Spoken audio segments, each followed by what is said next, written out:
And boom, the big red button has been pushed. Welcome back, everybody. This is the Natives in America podcast, and I am your host, Benjamin Juan. And with me, as always, is Sky Anto. It's my co-host. Yo, what's up? What's good? There he is. Welcome back, everybody. It's good to be back. Yes, sir. Okay, so I still have to mention, I kind of want to test the waters. I hope people will comment on this.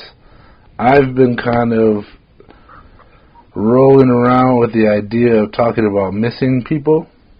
So that's a subject I want to touch on eventually, but we're not doing it tonight, but I kind of want to hear what people think about it. And really I'm thinking like they're how they kind of cross over to the talk about psychopaths and serial killers and the police departments and all that, and how they treat missing persons, and then maybe even touch on its relationship to the people on the reservations and how they go missing. So I want people to tell us if it's worth going on. It sounds really dark, and I think that's why Sky didn't want to do it and why I'm kind of hesitant to do it, but I want to know if anybody's interested in hearing that. Alright, so tonight we're going with Sky's subject, and I'm actually down with it. Like,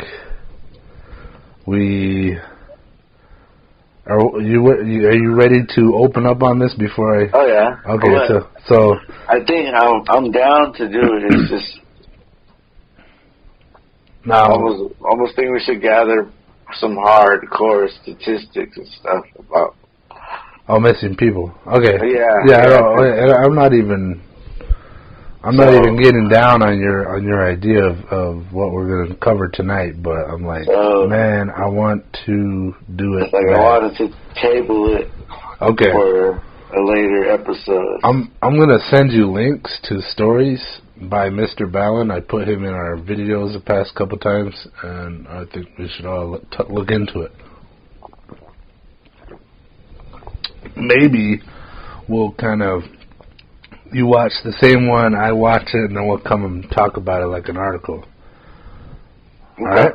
Yeah. But to the subject, what's the subject tonight, Sky? Oh yeah, let's flow right into it. What came to talk about? So, it is Aquarius season, and it is Aquarius season. I think it's a topic that me and Benj have like kind of tossed around, but always like not later, and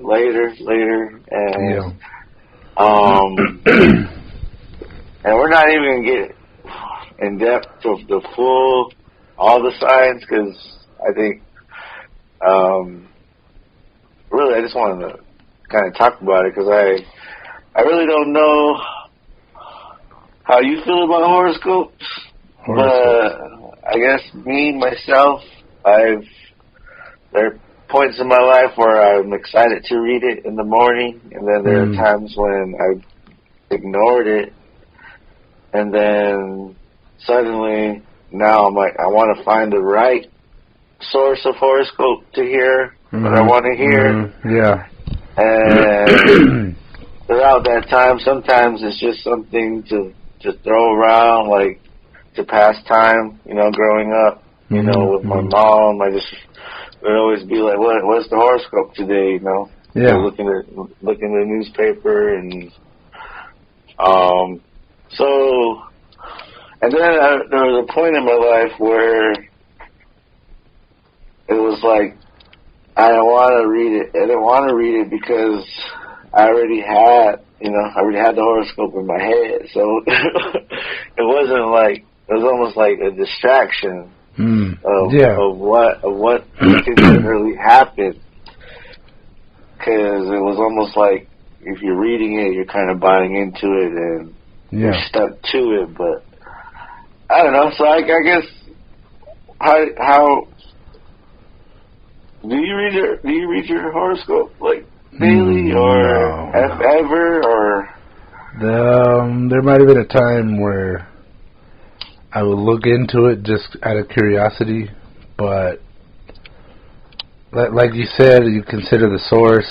Like there's a lot of generalization that goes on, and when I I kind of see it as like those spiritual readers. They stand up in front of an audience and they go, "Does anybody know anybody with an M in their letter?" And it's like, 30 people say, "Oh yeah. Oh, I must be talking about me." So sometimes I'll read like a newspaper horoscope, and it's like very generalized, and maybe it's just for that day. Whoever's birthday falls into that time. Or it'll be like this time, all the planets are lined up a certain way, and this is what Aquarius does, this is what all these people do. So I think the extensiveness of the report, how deeply they go into the subject, kind of decided for me, like even an early on age as a kid, I was just like, I'll read it, and it's like, this is complete garbage, or it means nothing to me. Even though they're saying, this is attached to Aquarius, which is what you and I are, we're Aquariuses. So it's like, I consider the source a lot. And I think I found too many sources that people follow in general that just don't read well for me. They don't really seem to apply, or they're very generalized where I'm just like, okay, I don't give a crap what they have to say. And after enough times of saying, I just don't give a crap what they have to say, then it's like, all right, I'm done following this hoodoo voodoo shit, But all right, so there's that. But I was asked this before about this subject, like, do I believe? And I sat there, I was like, I kind of gave the same spiel like that, just kind of like, it's kind of hokey pokey bullshit kind of stuff going on here. But then, let's see here. I had two different things. Like, one was I was talking about the effects of the moon on the planet. How, it's part of our everyday life. It's out there beyond the planet, and it affects us and animals on the planet, like these giant magnetic pull that the moon has, and when it's full, and it has a brightness that kind of shines down on us and gets animals to go wild, and people go crazy, and because we're animals, I'm always saying that. We're animals. We're driven by a lot of instincts that we don't really admit to. We're like, we're evolved. We got thumbs, baby. We don't need that shit. But yeah, we're not as far out of the animal kingdom as we think. And I think I've said that more than once. And so there's that. Like I do start to think, when planets do line up, or they kind of start coming in closer to the planet, they do have magnetic pulls. Like, I'm a scientist. I got to kind of lean that way then. It's like, all right, there is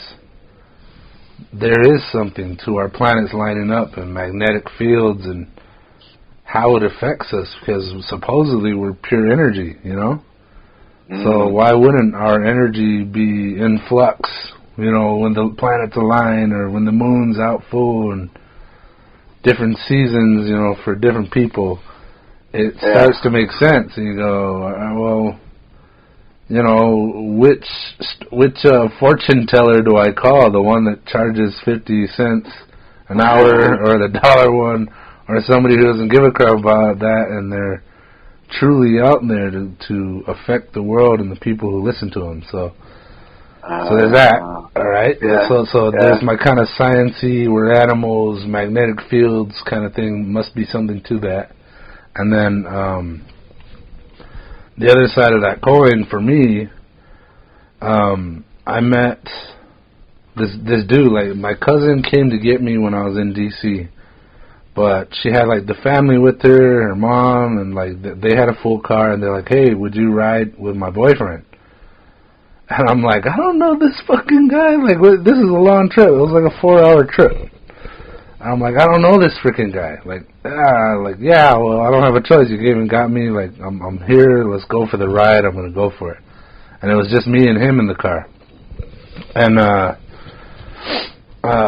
we started rolling, and like 5-10 minutes in, we were just like hitting it off, like we're laughing and joking and telling our own stories and like chopping it up like we're old friends. And I'm like, man, like, can't believe how quickly and easily we've kind of gotten along. And then towards the end of the ride, turns out his birthday was the exact same birthday as mine, like the February 12th. Uh-huh. And I was like, whoa, I just kind of fell in love with my own personality. It was like, man, that's how quickly and easily we chopped it up, because we were cut of the same cloth. Uh-huh. Like our attitudes just kind of, like our maybe not our attitudes, but like the way we held ourselves, the way we like interacted with each other, the way we carried ourselves. I was like, man, we just clicked. And it turns out we were both Aquariuses, and we were both, the specific day of Aquarius. And we popped it off, we chopped it up, and I was like, Jesus, like, how is that possible for us to hit it off so well? Complete stranger, guy I don't know, barely know anyway, like I have family with him now. He's in my family, but turns out we're peas of the same pod, we're and that was kind of freaky for me, to the point where I was like, maybe there is something to this whole horoscope thing. And you are the 14th. I was gonna say this. I was gonna say, like, I kind of, not to say like if you were another sign, I would say, oh, you totally. But I recognize a similarity between me and you. Yeah. Sometimes, even though we're different. Oh, we're different for sure. Yeah. But yeah. I think, like, just how we, I think our creativity is always at bay, just kind of whenever it can come out, or we want to ride on that. Yeah. So, I don't know, I get what you're saying. So, you're kind of in the middle. Yeah, I'm right smack dab in the middle where, like I said, I don't even read them because I'm like, fuck that shit. Or I don't know. I don't trust any real source, to give me something. Like sometimes I'll read one for Aquarius and I'm like, that's me. Holy crap, that makes perfect sense. Yeah. And then others, I'm like, this person is Cleo Brown, selling 1 hour minutes on the phone, and I'm like, screw you, you're out for money. Wait, so call me, baby. Cleo Brown. So are you kind of relating horoscopes to fortune tellers? Yeah. Yeah, like it's kind of mystical.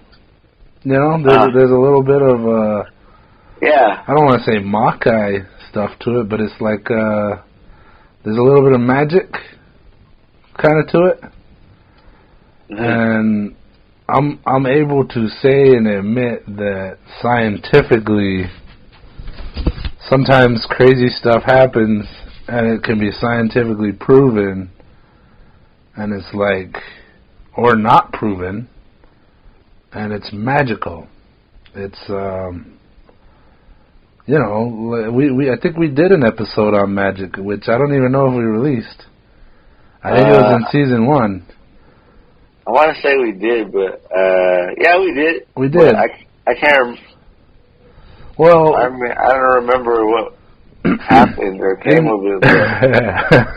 Well, in that episode, I mentioned how we like magic because we're shown something that doesn't make any sense, and it creates a little sense of wonder. Like, there's something I don't see every day. There's something that I can't explain, and it makes things possible in the world around you. It's like, wow, that maybe there's more to the world that I'm so used to seeing on a daily basis than what meets the eye, and that's magical. So, yeah, like, I do kind of equate fortune telling with horoscope, because in my mind, somebody's sitting out there making their horoscope readings like a fortune teller. Oh yeah. I mean, there is that vibe. Yeah. So you would you go to a fortune teller, or have you ever? I once tried to go with a cousin, and we're like, let's just go for it. Like I think we were mobbing down the road, and there's this lady out there, like on Broadway. She used to put a sign in her window, and then, like, I think a painted sign, and then one day I guess she was doing so well, she did the a neon sign in her window, and it was palm reading. And just for fun, I was like, I got a couple bucks. Let's see what happens. But we got to her door, and she just seemed like my mom or something. Just this lady in like a nightgown, rollers in her hair, cigarette in her mouth, and she's like, "Let's go." And we're like, "How much?" And it was like $75, and I just didn't have enough for even one of us to do it, so we backed down. I was like, no, it's out of my price range. So that was about as close as I got. Oh, okay. But you were willing to. Yeah, I just wanted to hear what had to be said. Just I'll give you a minute. I'll pay $1 for a minute. Let's hear what you have to say. Again, that's like magic. You buy a ticket to a magic show. It's like, let's surprise me and see what happens. I want to see something float without any strings attached. Let's. Why don't you magicalize me? Why don't you? It's entertainment for me. I guess at some point. Okay, I get you. I see what you're saying. What about you? How far have you followed it down the rabbit hole? To actually go see a fortune teller? Fortune teller or following your horoscope? No, so when you combine it or kind of put them in the same whatever table, I don't know, to kind of see them in that same, together. I always kind of saw them separate. But the reason why, I wouldn't say I would not go to a fortune teller, but I think it's it's almost like messing with time travel, kind of like messing with time, same way time travel, to where nice. It's like, and it's always like in a lot of stories where you find out the truth, or the truth, so you think you kind of have a upper hand, yeah, and yet somehow you shoot yourself in the foot, or metaphorically, of course, but this opening up a can of worms. It was always, I guess, I always saw the negative side of it, opposed to it's so great. I think of a lot of movies that start out that way of, you're going to be a big star someday, or, you're going to get married, or you're, some kind of big thing that maybe I don't want to know, or maybe I'd rather just naturally find out. Yeah. Because if I know already beforehand, then I'm kind of, I don't know, then I'm kind of waiting on the clock even more.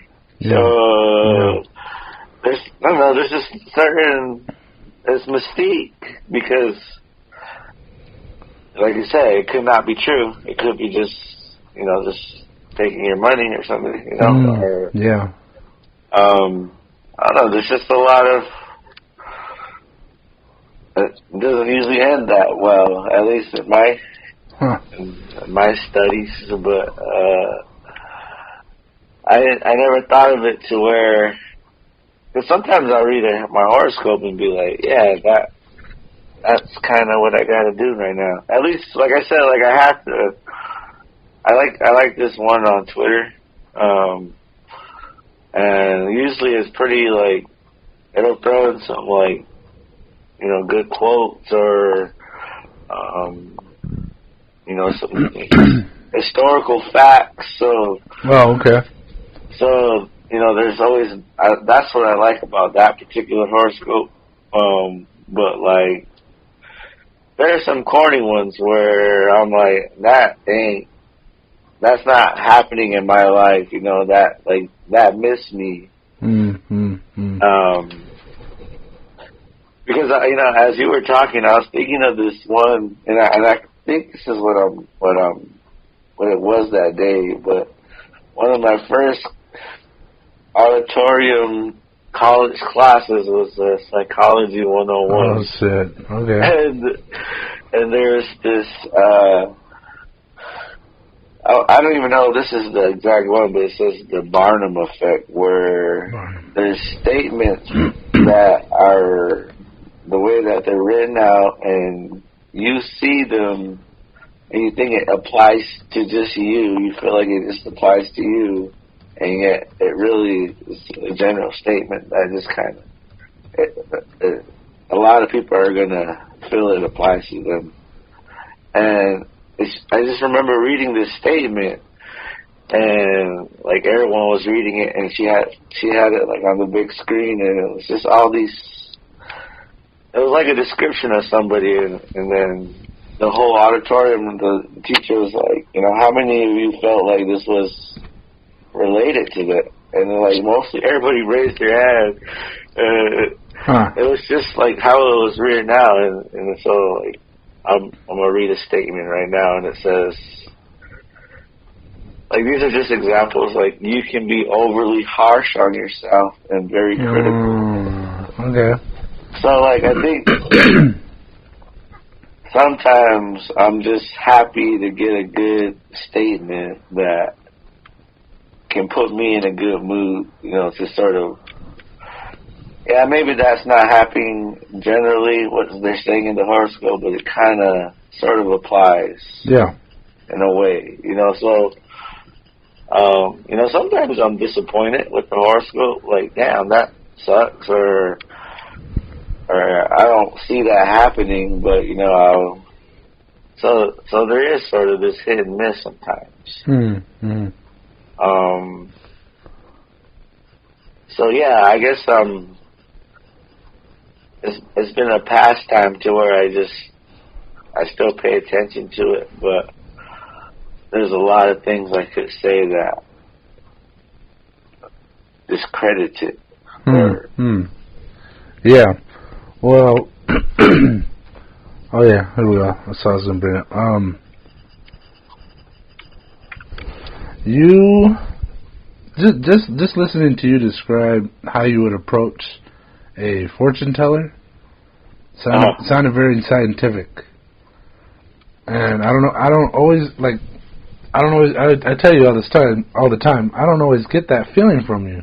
Or, you don't always talk about it that way. Like, you tend to lean musical, lean creative writing. Like, you've got this creative approach that, comes out of nowhere for me.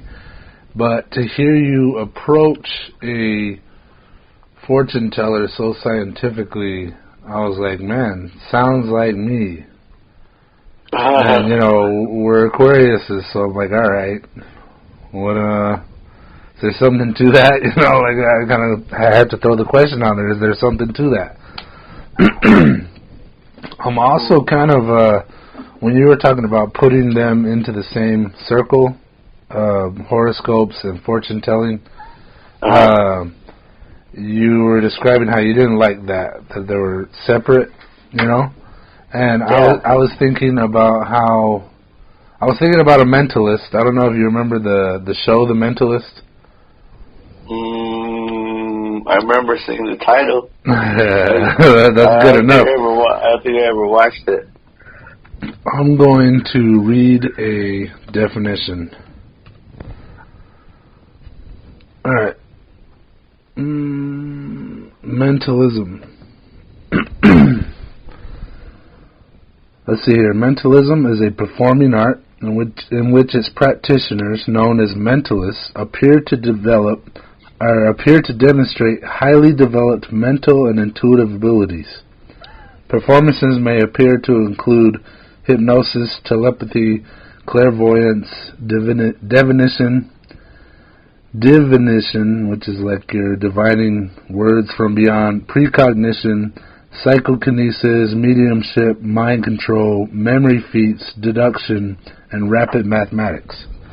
So, in the show The Mentalist, this man would walk up and he was helping like a crime lab figure out crime scenes.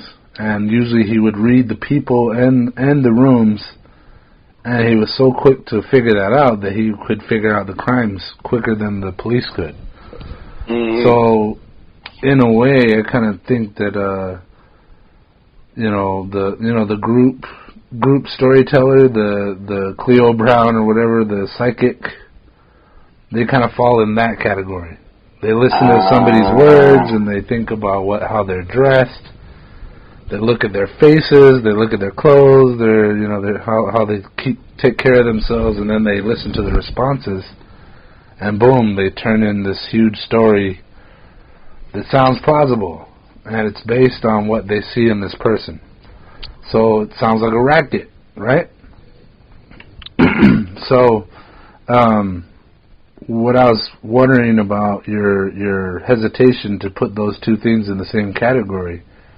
There's this whole other group of people who feel like there's a complete science to the zodiacs and their relationship to the stars and like the orbits of our planets. Well, like I brought up planets lining up, and seasons changing, and only when a certain planet is lined up in a certain way, it has this effect. And maybe that only happens every 5 or 10 years. Like there's a science to horoscopes. I don't know if people out there want to hear that. I myself am bothered by the idea of even admitting that, but it's like there's a little more science to it. There's a little more thought put in. Well, it seems like there's more thought put into it. So well, I think that was also another point where you can get real deep with horoscopes, like you can really, I guess maybe what they call the jargon or even with the dialogue of horoscopes, it can get real in depth to where there's Mercury's and I never wanted to go that far into it because it was like it didn't seem, not to say worth learning, but it was almost like, I don't know. I mean, I guess that was always I didn't want to go this far with it. It was like I like reading it in the newspaper. Mm-hmm. But you know what? I was also thinking of the U of A. What is their school newspaper called? Do you remember? And they might have changed the name, but there's several, isn't there? I think so, but there was one that they handed out for free, and I just remember. Wasn't it the Wildcat or something? Like, it wasn't pretty simple like that? It might have been, but they did horoscopes, and some of their for a short period. It wasn't, but it was exciting to I remember that when I was growing up, the newspaper, that was the first thing I would always go to. Mm. And when the U of A had that in that, I don't know, it just seems like I can't turn my back on horoscopes, but I know they can get deeper, and I guess not so much the absurdity of it, but just like you said, there's sort of a party that doesn't want to believe in it. It's like there's more. Maybe that's what holds me back. So there's this distrust, or some people could care less. Or again, there's a lot of stuff that can discredit anything it says. So, it's like I don't want to read more into it. I just kind of like, like again, having something to bounce something off of. I wonder if you bought into it more because it was U of A. Because it seemed like when you went to school, you went all in. You're like, oh yeah, U of A, like woo, like you follow the teams and all that. Well, I know it. I was disappointed. I was disappointed because it seemed like when I started to go there hardcore, they took that out. Oh. And I was disappointed because it was like, damn, I really, like, why would you take that out? But then I think that's when I kind of started to realize, like, sometimes horoscopes are the tabloid.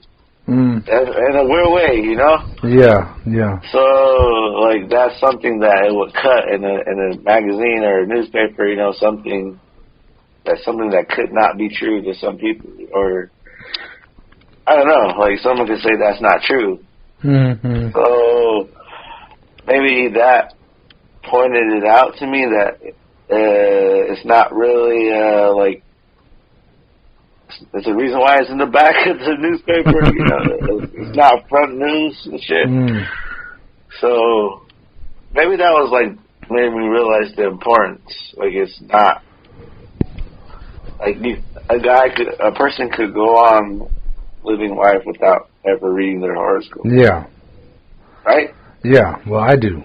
But like never ever, like never even absolutely. Knowing nothing. Yeah. And they're just fine, right?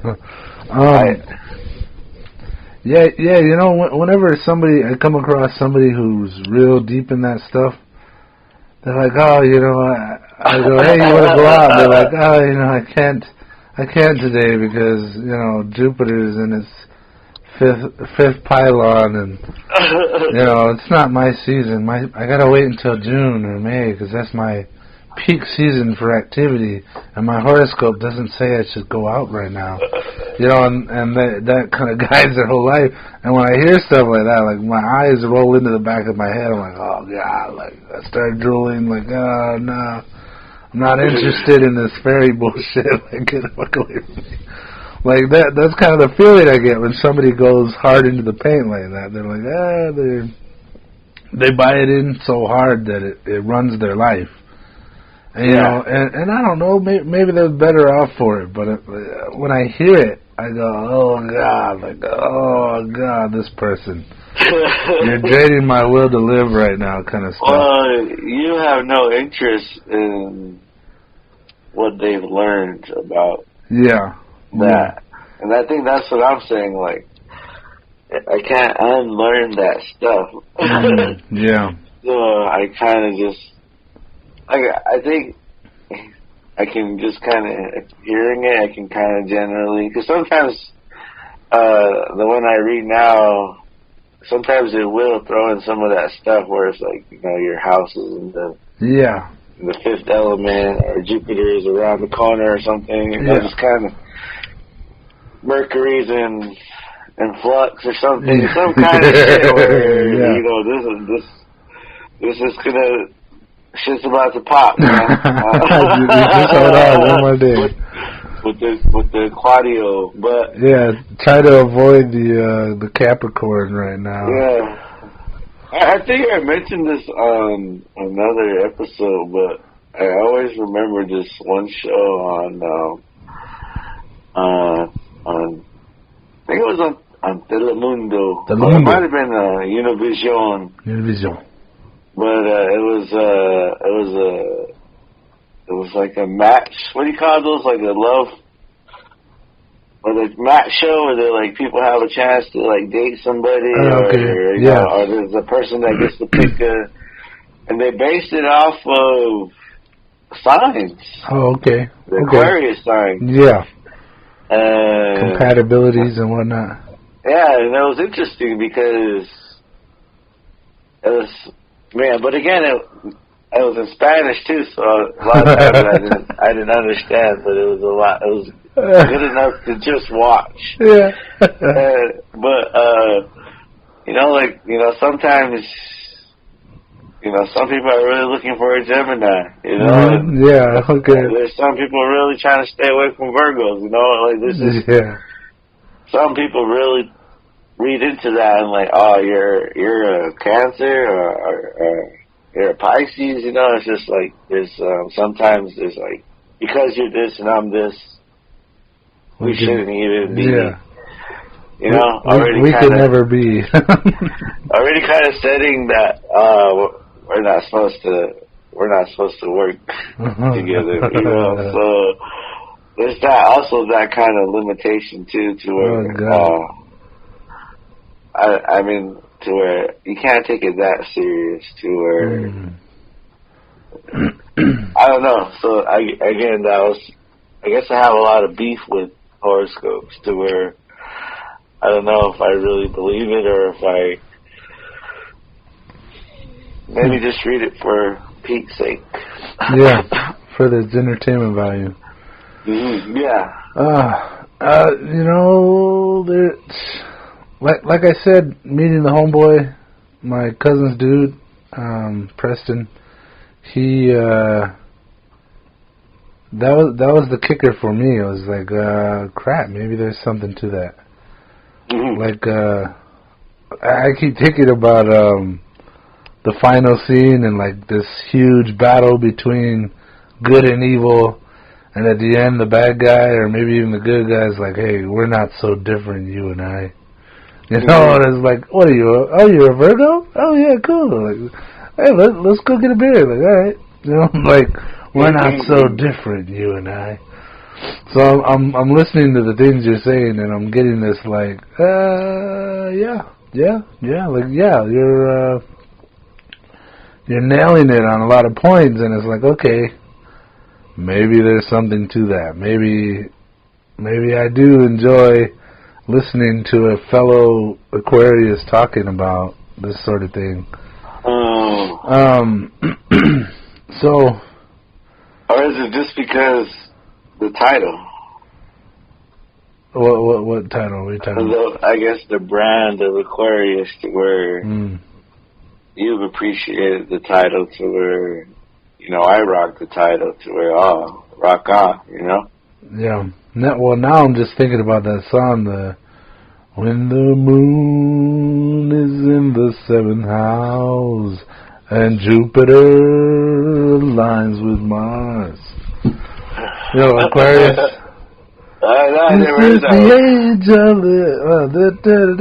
This is the age of Aquarius.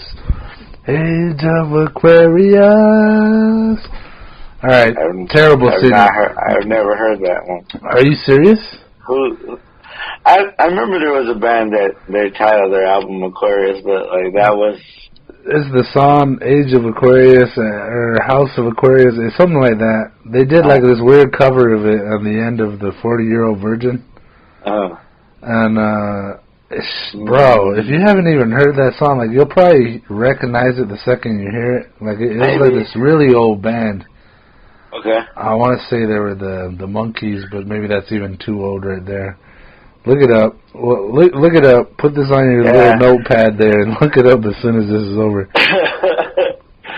I don't know, music and horoscopes. Well, I don't know. Well, that's the thing. They're talking about Jupiter aligning with Mars and the moon's in the 7th house, and I don't know how deep they're going, but they're calling it the Age of Aquarius. Okay. So it applies, brother, to you because you're an Aquarius. So so look it up. Do your homework, my man. Okay. All right. So unless you already have the next step, I think we should break this book out that you got. Okay. Well, I think everything that we're going to talk about is within these few pages. Oh, actually, there's a good grip of content, but this is called Gary Goldschneider's Everyday Astrology, and it says how to make astrology work for you. And the general description of Aquarius, the fixed sign. Hold on. Aquarius. Sorry, hold on. I just got to know, did you go out and buy this book, or did somebody gift it to you? I think I bought this one, but okay. I have been gifted many. I got this big Chinese astrology, which is another interesting. Oh yeah. I'm a year of the rat, I think. Or yeah. No, year of the rabbit. My bad. Yeah. Okay. Okay. But so that's enough. We didn't even talk about that, but obviously you've gone into this enough that somebody recognized that in you, and they're like, "Oh, I'm going to get you this book." Yeah. So you were deep in it at some point. Like I said, I could have went more deep in it. I mean, how long maybe have you? I can. Well, I think because I like this book because it wasn't so. Like it was more in everyday terms versus, like I said, that jargon of just space talk. You know? Like planets are flipping around and okay, all right. Dust is falling. Last question about the book. How long have you had this book? Yeah, it's been a minute, man. The pages are falling out. Nice. I think I ripped out some of my. It's interesting because like I said before we were recording, it does break down like a lot of sections of the type of Aquarius. So, yeah. Well, all right. We'll get to those. Yeah. No, this book has a lot of history. I've lent it out to a lot of people too, to where it's just a good read, you know. And I'll let you borrow it, Ben, if you want it. Yeah, well, I would like to come back and throw some notes on later. All right, so sorry, I cut you off in the definition. This is the general, how they start the Aquarius section. The fixed air sign Aquarius rules the new age in which we now live. Wow. Governed by the revolutionary planet Uranus. There it is. Aquarians tend to be very modern, forward-looking individuals who are not only unusual themselves, but can accept this quality in others. Ooh. Often the joy and despair of their sweethearts. Aquarians can be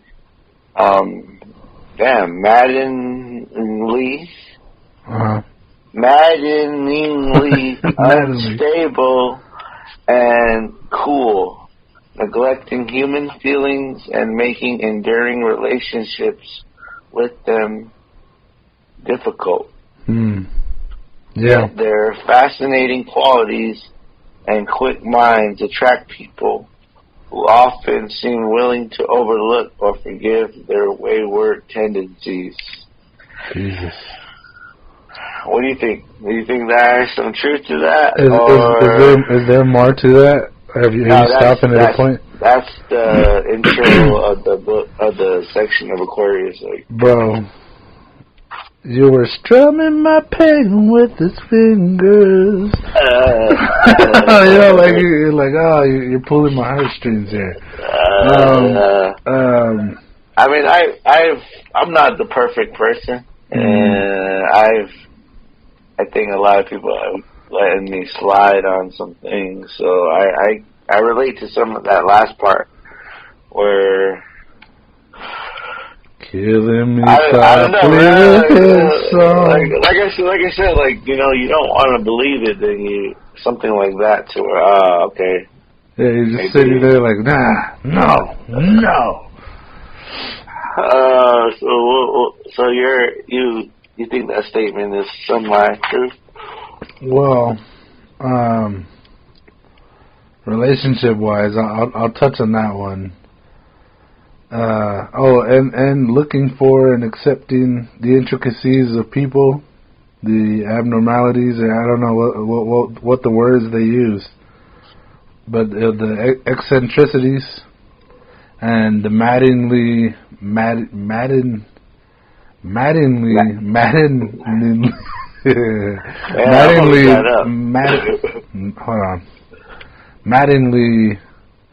Maddenly. Just doesn't sound right. I've pissed people off in a relationship. I've driven them completely batshit crazy up the wall because at the very same exact time, I'm very cool, but at the same time, I can't stand certain things. You know, like and it's very opposite. So like, somebody was telling me that the other, like maybe a week ago or maybe a month ago. They're like, you're like one minute you're very this, and the next minute you're very that. I can't figure you out. And I'm like, well, that's me. You know, and maybe it's not me. It's maybe because I'm an Aquarius. You know, I don't know. So I think that's where it's another point where there's accountability to your personality, and you can't always blame your sign. I think that's where it gets annoying, where you're using the logic of a horoscope sign to explain. You know, like he's such a Gemini, and you know, like there's. I know a lot of Gemini, so it's like I keep referencing them, but it's almost like, you know, I feel like I connect with Geminis. But that's what it says about the sign. But I've also hung around with a lot of Geminis too, to where listen to you and make it work, and you have a good time. Wow. So, but I can say that about Geminis that I didn't know were Geminis, and then Geminis I knew from the beginning. Mm-hmm. Yeah, like my niece and my bro. Cool. Like they're both Geminis. Really? Yeah, so. I like your bro. I don't really know your niece, but I was impressed with her musical prowess. So, should I go? Hold on, before you do, I want to say back where you said that people will overlook the shortcomings because they find you interesting. Like, I've had that go on a lot too. It's like, you piss me off, but I like you, let's keep hating out. It's like, God damn, you fucking piss me off. It's like, it sounded right. That's why I was like, killing me softly with this song, killing me softly. Okay, alright, so I think sometimes too, I'll be like, I'll say something I think is funny, but they'll think it as like ridiculous, but it's like I still have to laugh because you deserve a laugh. You'll give them one. So, all right. So the next, this first section of the Aquarius is work. Okay. All right. And so the beginning, they break it down into 3 terms of strengths, weakness, and interactive style. Okay. So for the work, the Aquarius his strengths are quick, bright, and open. Mm-hmm. Weaknesses: impatient, erratic, elusive. Interactive style: immediate, unpredictable, ungovernable. Hell yeah. So there's the Aquarius boss, the Aquarius employee, the Aquarius coworker. Damn, man. And so go ahead and read those. Since we're just talking work, go ahead and keep going. So you want to read the Aquarius I want boss? to hear what the Aquarius. All right, does that mean if you're an Aquarius and you become the boss? Yeah, what kind of boss you will be. All right, let's hear it. Lay it on us. We talked about this too, about being bosses. Okay, since Aquarians are not particularly suited to be bosses, they are, generally speaking, rather few and far between. There are several reasons for this. Among them, their erratic and impulsive behavior, need to act on their own, lightning quick moves, and general disinterest in holding power over others or setting up a dynasty. That said, if you have an Aquarius boss, at least you have been forewarned. Actually, they are often fun to work with.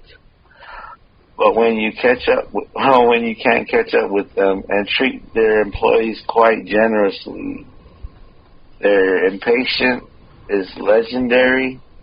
So do not try quick tempers or frustrate them with your absence or tardiness when they really need you in the clutch. Damn, wow.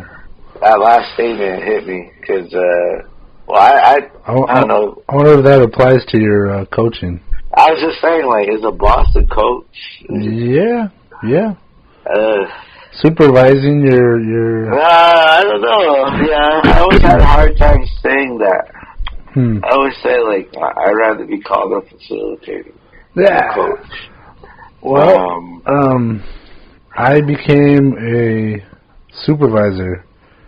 What? Yeah, and I earned it. I earned it. A boss. Yeah, supervisor is a boss. Yeah, I had earned the position. And it was because I was quick, and I stuck to the plan. And when they needed me, I showed up. I came every day, and people enjoy working with me. Like I got people to work together, got people to think beyond the job, and the bosses recognized that, and I kind of pushed it, and I got the job. The moment I was a supervisor, I hated it, and I felt like that. What you're saying? Oh, I don't want power over other people. That was a disgusting feeling. And some of the people I just couldn't stand because they had tempers, and I'm just like, get the fuck out of here. Can I fire you yet? Have I been here long enough to fire your ass? Like, you're useless, like, because you got a temper, you got an attitude. It's like, dear God. Like, I came across people like that, and they're like, I tried to get them to work, and they were like, I'm just like, oh, God, I fucking hate you.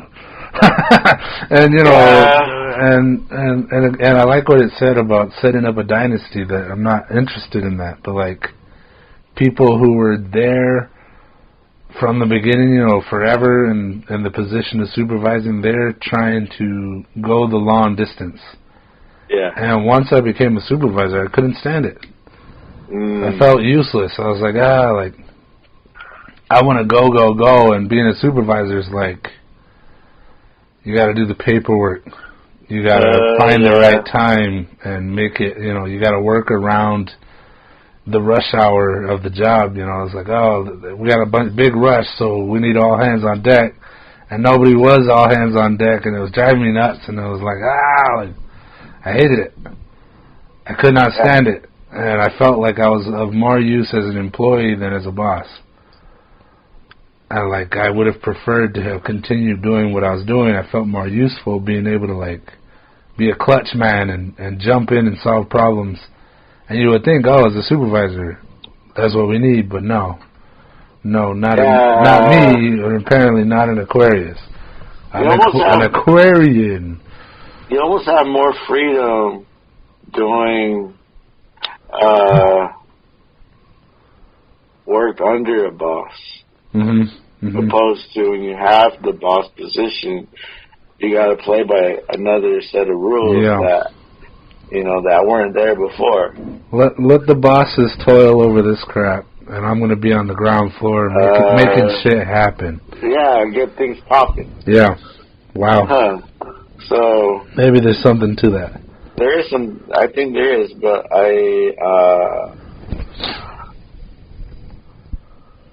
I totally lost it, but no, I was saying that there's, I think, when we're talking about this and sort of seeing a similar or feeling a similarity, I think there's this kind of laid backness also too. I don't want to say me and you or Aquarians, but there's also this kind of laid back to where maybe that's the water, but to where at a boss position, you can't lay back in some aspects. And it's almost like, again, watching over everybody, and then you're watching over them, but they're not doing what they're supposed to be doing, so that's going to piss you off. And so it's just... Wow. Yeah.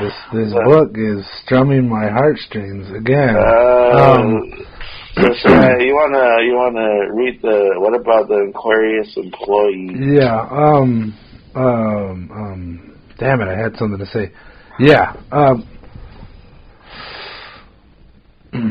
Yeah. All right. Move on to the next one. Let's move on. Let's keep it rolling. Sorry. I figured it out. I'm clutch man. I'm on height to get the action going.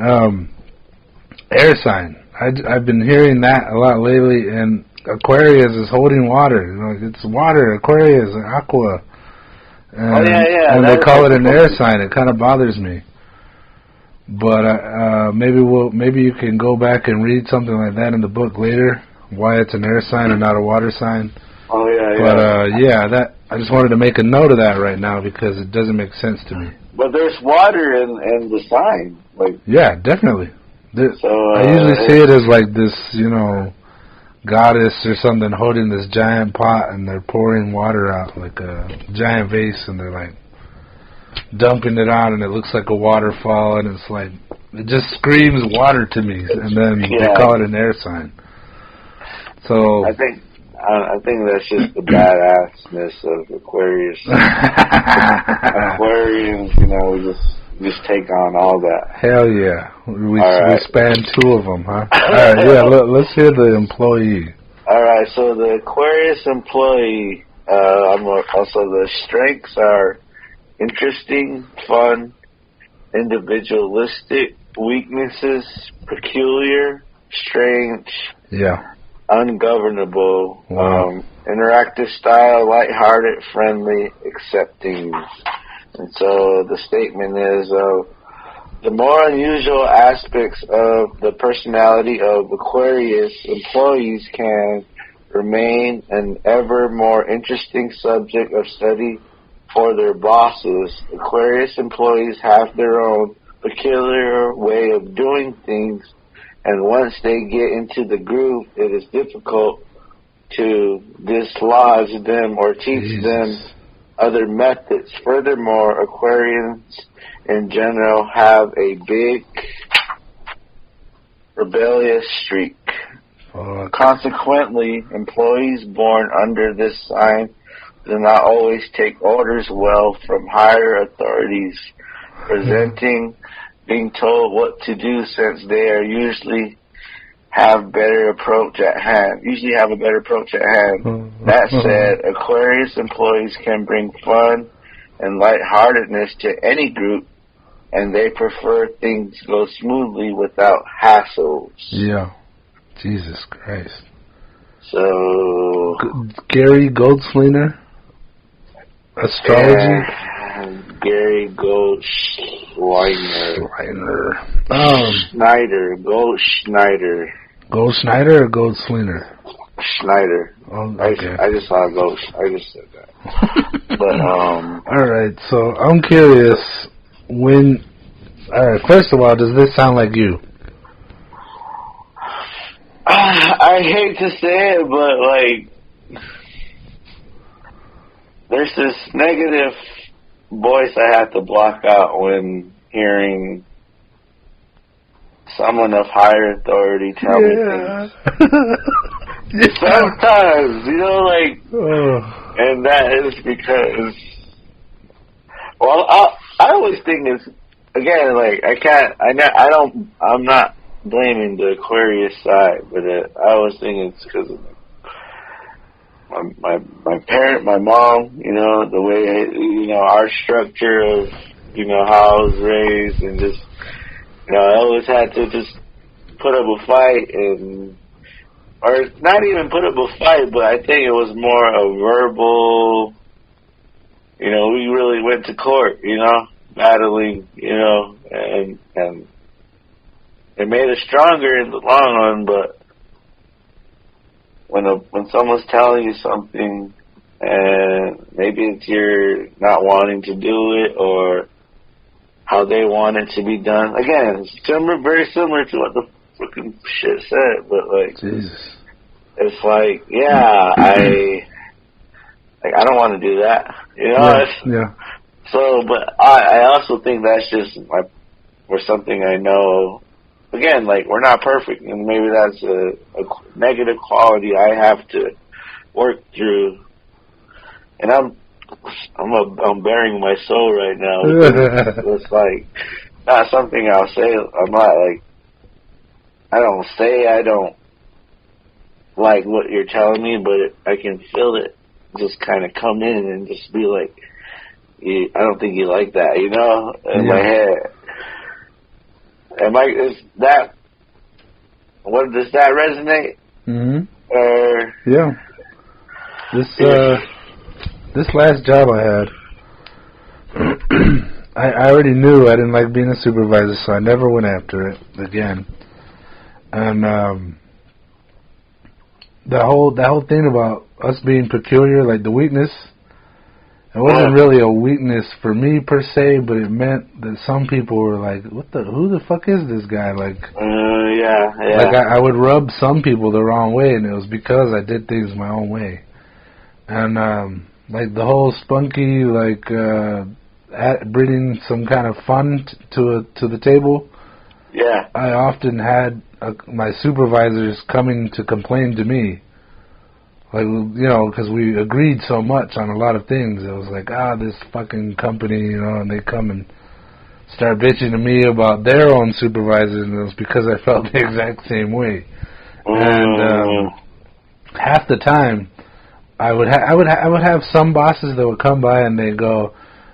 There was a few that like threw the jargon at you, like, company policy this, and like, hey, let's give it 110%, and I'm just like, get the fuck out of here! Like, look, just let me go do my job.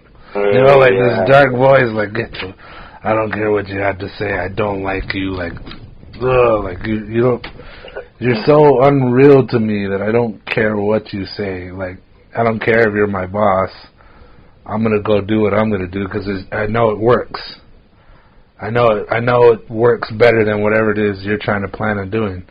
Now, I consider myself flexible, but it was like, like I would let them throw their jargon at me and say, hey, so many boxes in one day, or we gotta get the quota. And I just knew. I would nod. I'd be like, yeah, let's give it 110%, sir. And then I'd turn around and go, fuck you, and just go and do the job that I knew needed to be done every single night. Like, the job never changed. But they were always trying to do a new way, and I'm just like, that's garbage. So, yes, I got very set in my ways. And, so, fuck. I not to say I struggle switching bosses, but I think.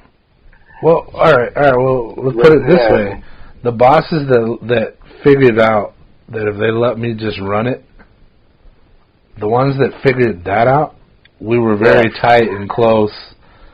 And they're like, all right, I know you know what you're doing. They usually use that expression. I know you know what you're doing. Go do it. Yeah. And they leave me to do my thing, and I worked really well with them. Does that follow along what you were just saying? Switching bosses and all that?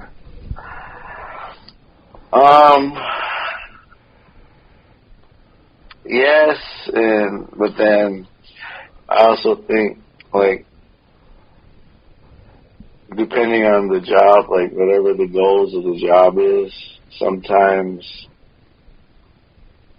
the program changes or they go a different direction. So yeah, I guess maybe how it's handled and having a set, like you said, having a set way of doing things one way, and then to be told now you're not doing that, you're doing this whole different way. And the stuff you're doing is not even remotely as exciting or entertaining as this work was for you, to where, it's like disheartening me thinking about it now, because it's like, I think when we're working, and like you said, like what I said in the beginning, like when we can be creative, when we can be, like, getting the job done, like, again, without hassle too. That sounds without hassle. Like, I think that's another good thing to say about, But again, the laid backness, but getting it done. Yeah. Yeah. With, I guess maybe without the drama. Exactly. Yeah.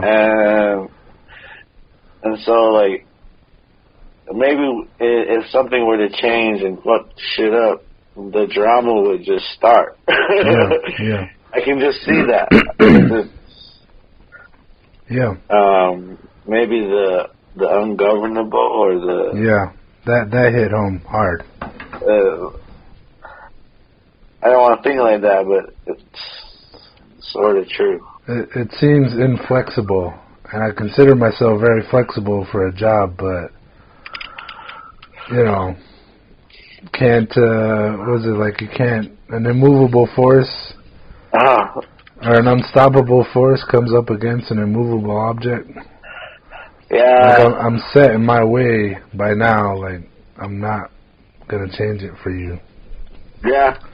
Like, I consider myself very flexible, but yeah, it was like, no. Well, I think too, like, maybe we can get past things, or, I don't know. Maybe we can't. I don't know. Maybe that. I think we should go further into this. Yeah, I'm ready for more. Feed me here. Let's get more. All right, so... Wasn't there one more in that group? Well, there's the Aquarius client, Aquarius coworker. Coworker, I want to hear that one. All right, okay, so the strengths of the Aquarius coworker are witty, morale building, yeah, entertaining. Weaknesses, superficial, detached, uncommitted, interactive style, humorous, ironic, sparkling. All right, so the statement is... you sparkle, Sky. Aquarius co-workers can be very accepting of their associates, and although they have a habit of keeping to themselves, they will also take part in group activities when asked to do so. Preferring to keep it light, Aquarius coworkers love to trade jokes, and in particular, witty ripostas. Oh, I don't even know this word.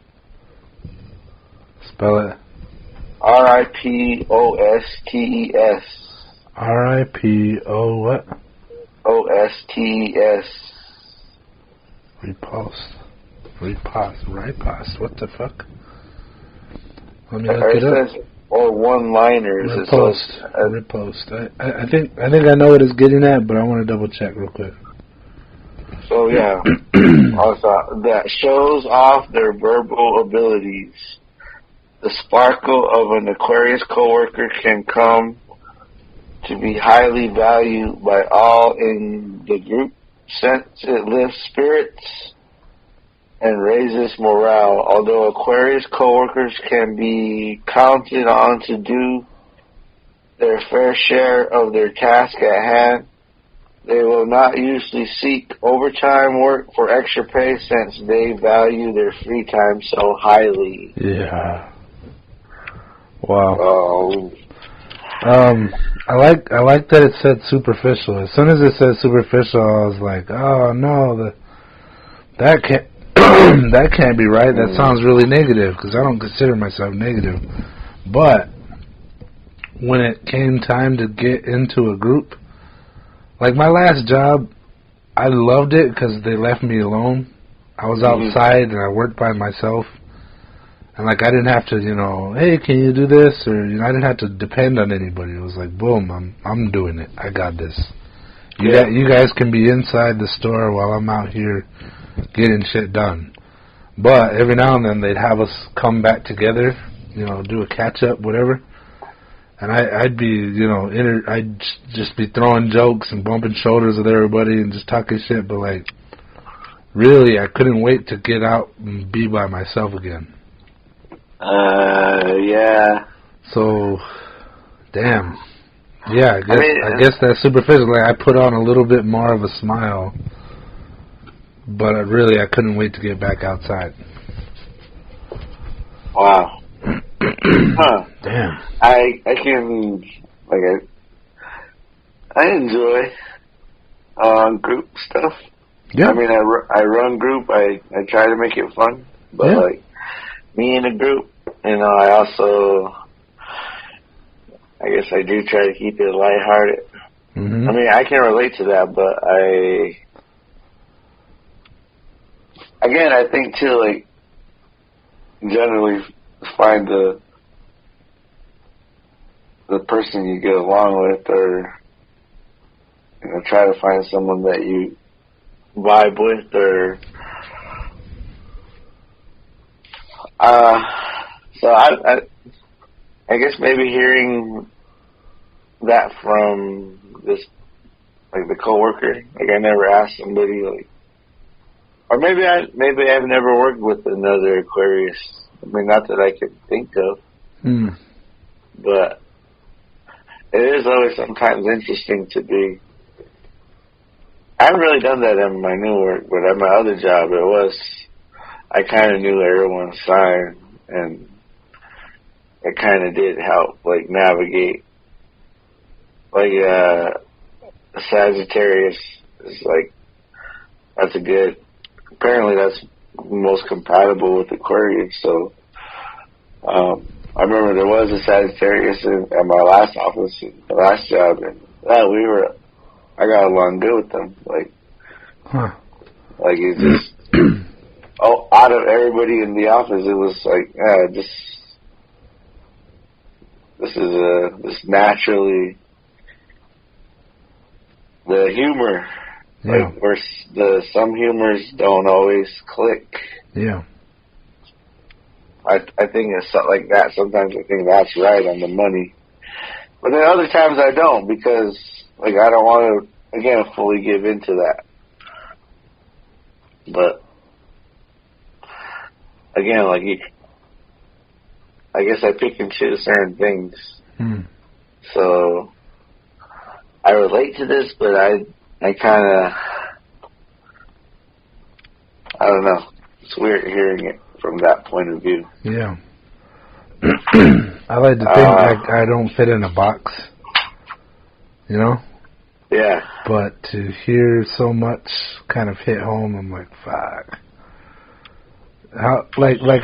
Earlier, we were talking about me and you both being Aquariuses, but we're very different, but we're alike. Yeah. And I right away I started thinking of and you brought up psychology, is where I went right away, was nature versus nurture. So I'm guessing Aquarius would fall under nature, and then nurture is, you know, we were raised by two different people. We had two different family home situations. So we grew up different that way, but in the end we're also very alike.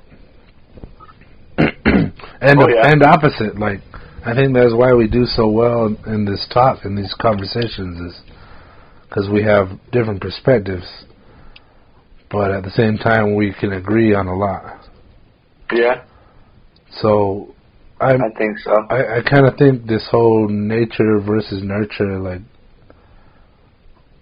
a lot of people try to push one or the other, and I'm a big believer in there being this, like, strange mix of nurture, like habits. You hold on to your habits that were nurtured either by you or someone else, your mom, your dad, and then there's your instinct, like the whole, you know, rebellious side. You don't want to hear a new boss give you any shit. You don't want the drama. But, and it's like, all right, I'd rather go and knock this job out quick. No trouble. I'm going to be the go-to guy. And that's the nature of an Aquarius. So, like, it kind of drives me nuts how much of this is hitting home. Like, not all of it, but damn, quite a bit of it. Yeah. Well, so this next, the Aquarius partner. Before you do, I want to hear what your perspective is on nature versus nurture, or unless you disagree. I kind of agree, but then I think there's some general similarities, like even growing up on the res, or growing up in Arizona, growing up by the border, just sort of. I think a lot of that's nurture right there.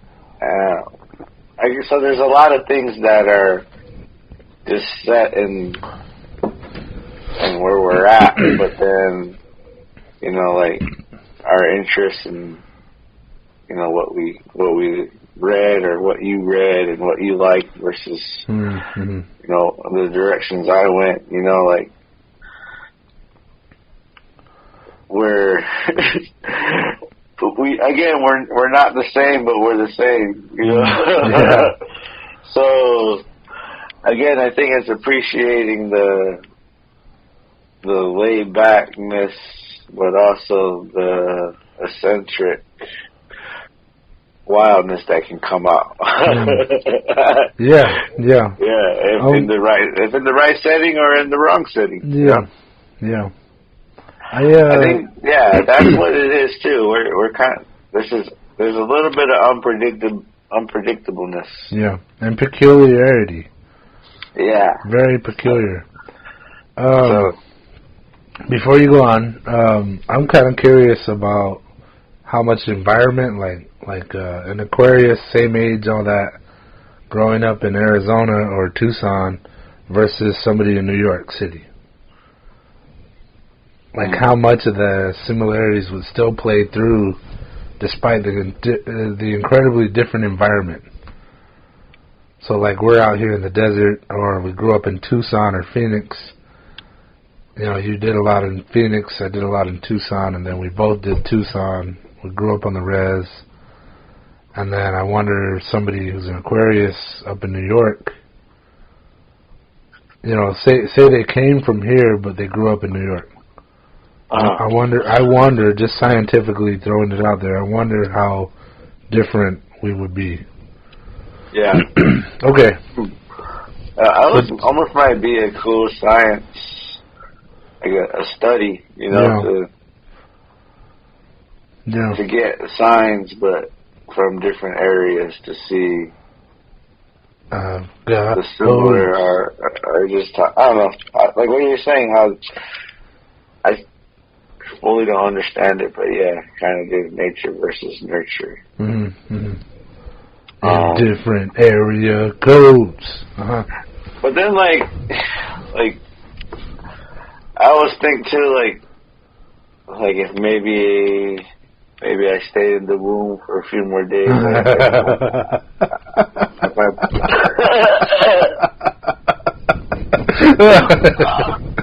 I popped out and I was a Pisces. How much more would I have been? Oh God! Aquarius me. Wow! Like you were due in February, but just kind of hung out. Yeah. Or come out early. I came out like right at the midnight hour, and they were like, you're in Pisces season, Oh God! How much of my personality is that's hilarious connected from this other version of me right now? Wow!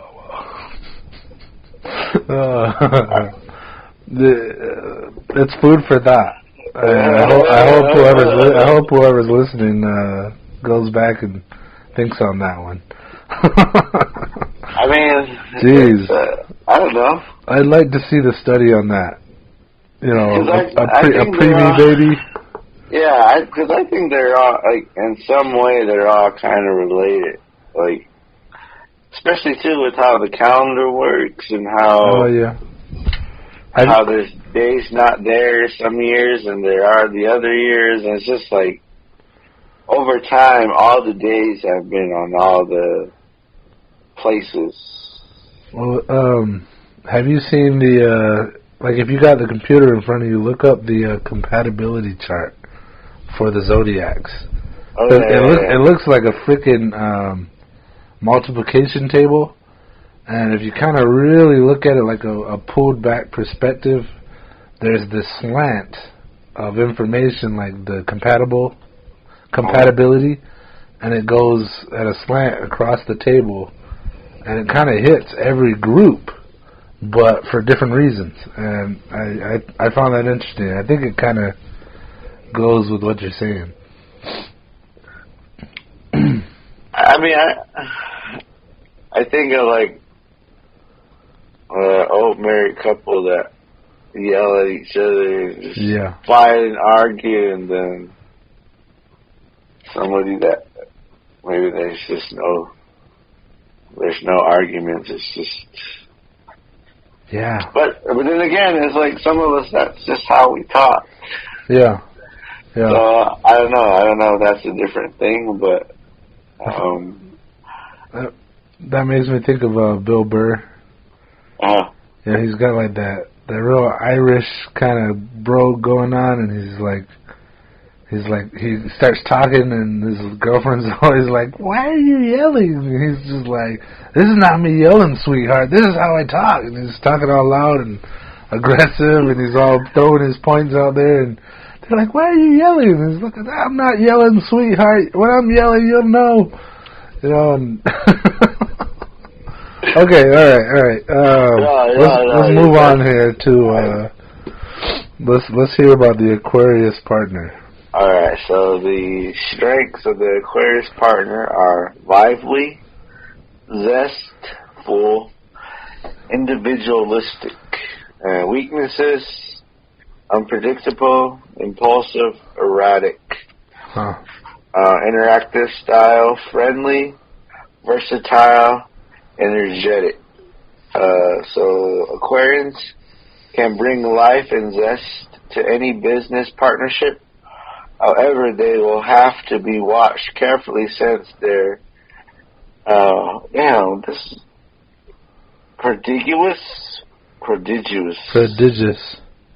prodigious and often erratic energies can easily spill out of control. Unpredictable Aquarius partners will go out of their way without consulting you or heeding your counsel if given. Keeping them on a tight leash will be impossible.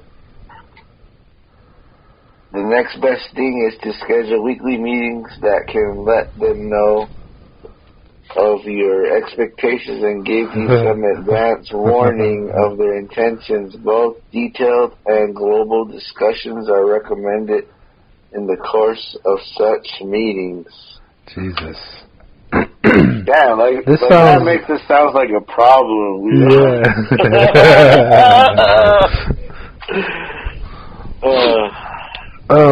So that sounded more business-like than a partner in love and life, which is what I thought we were getting to. But there is a relationship.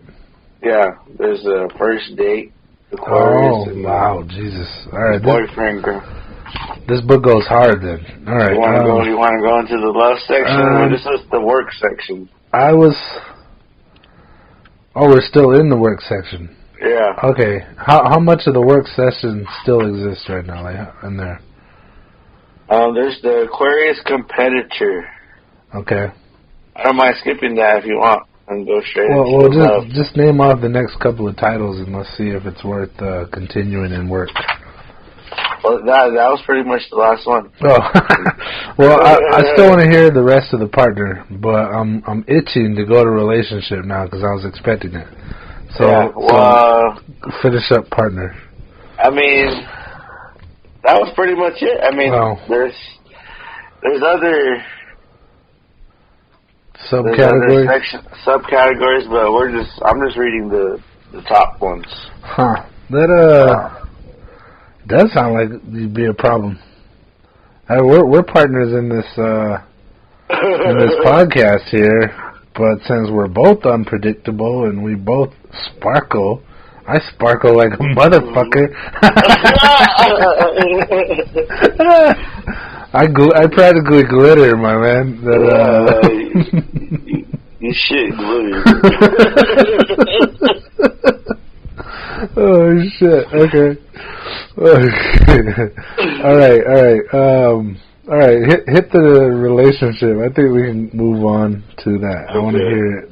I'm itching to hear it. All right, so love, the Aquarius first date. Strengths: spontaneous, natural, enjoyable. Weaknesses: flighty, superficial, unreliable, interactive style, lively, animated, particular. Aquarius first dates are, for the most part, lively and fun-loving. Not interested in hassles or complications, these colorful personalities just want to have a good time. Hell yeah.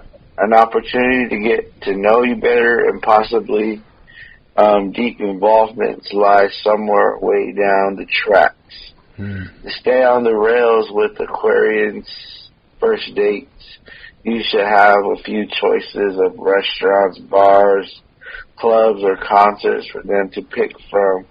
Don't be surprised if they have already decided what they want to do probably 5 or 10 minutes before you see them. Thus, it is not a good idea to make fixed plans before hearing what they have to say at the present moment. Wow. Damn, are we that fucking bad?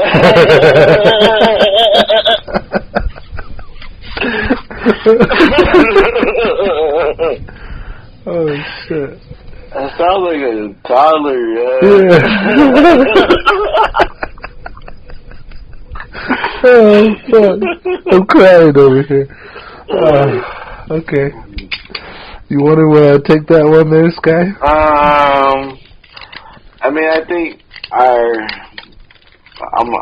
I'm speaking for the Aquarius. Okay. I think our enthusiasm and our excitement for love, in general, it's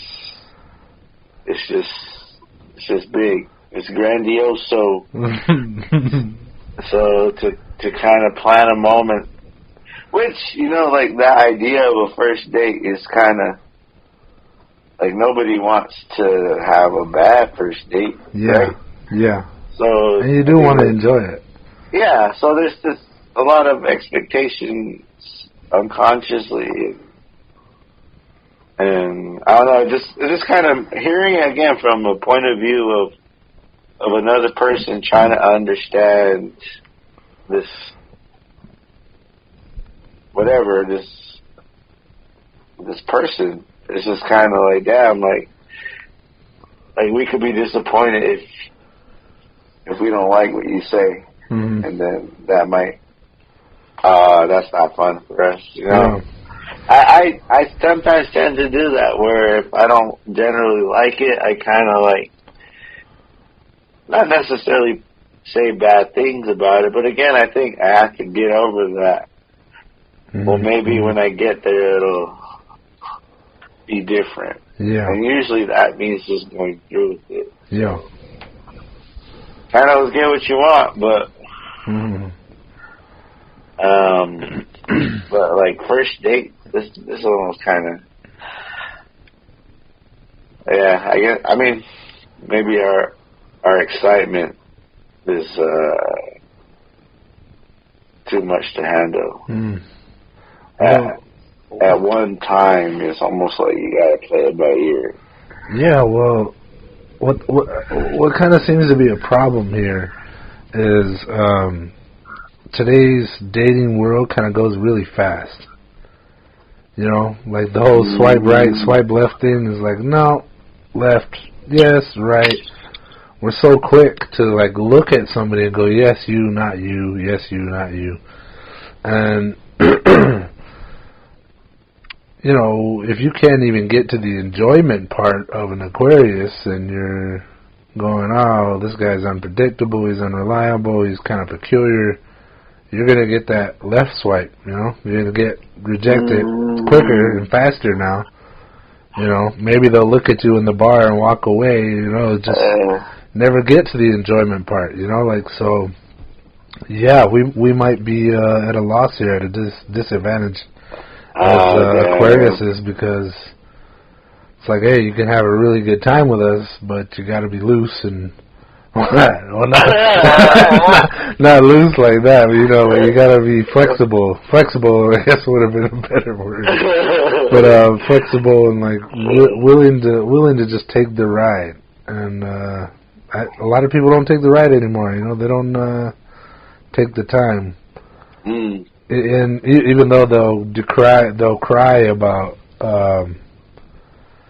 you know, wanting that perfect person, but not even taking the time to even find a perfect person, or to even like open up to the possibility of perfection, or maybe they hold perfection so highly that first sign of a flaw or whatever, it's over.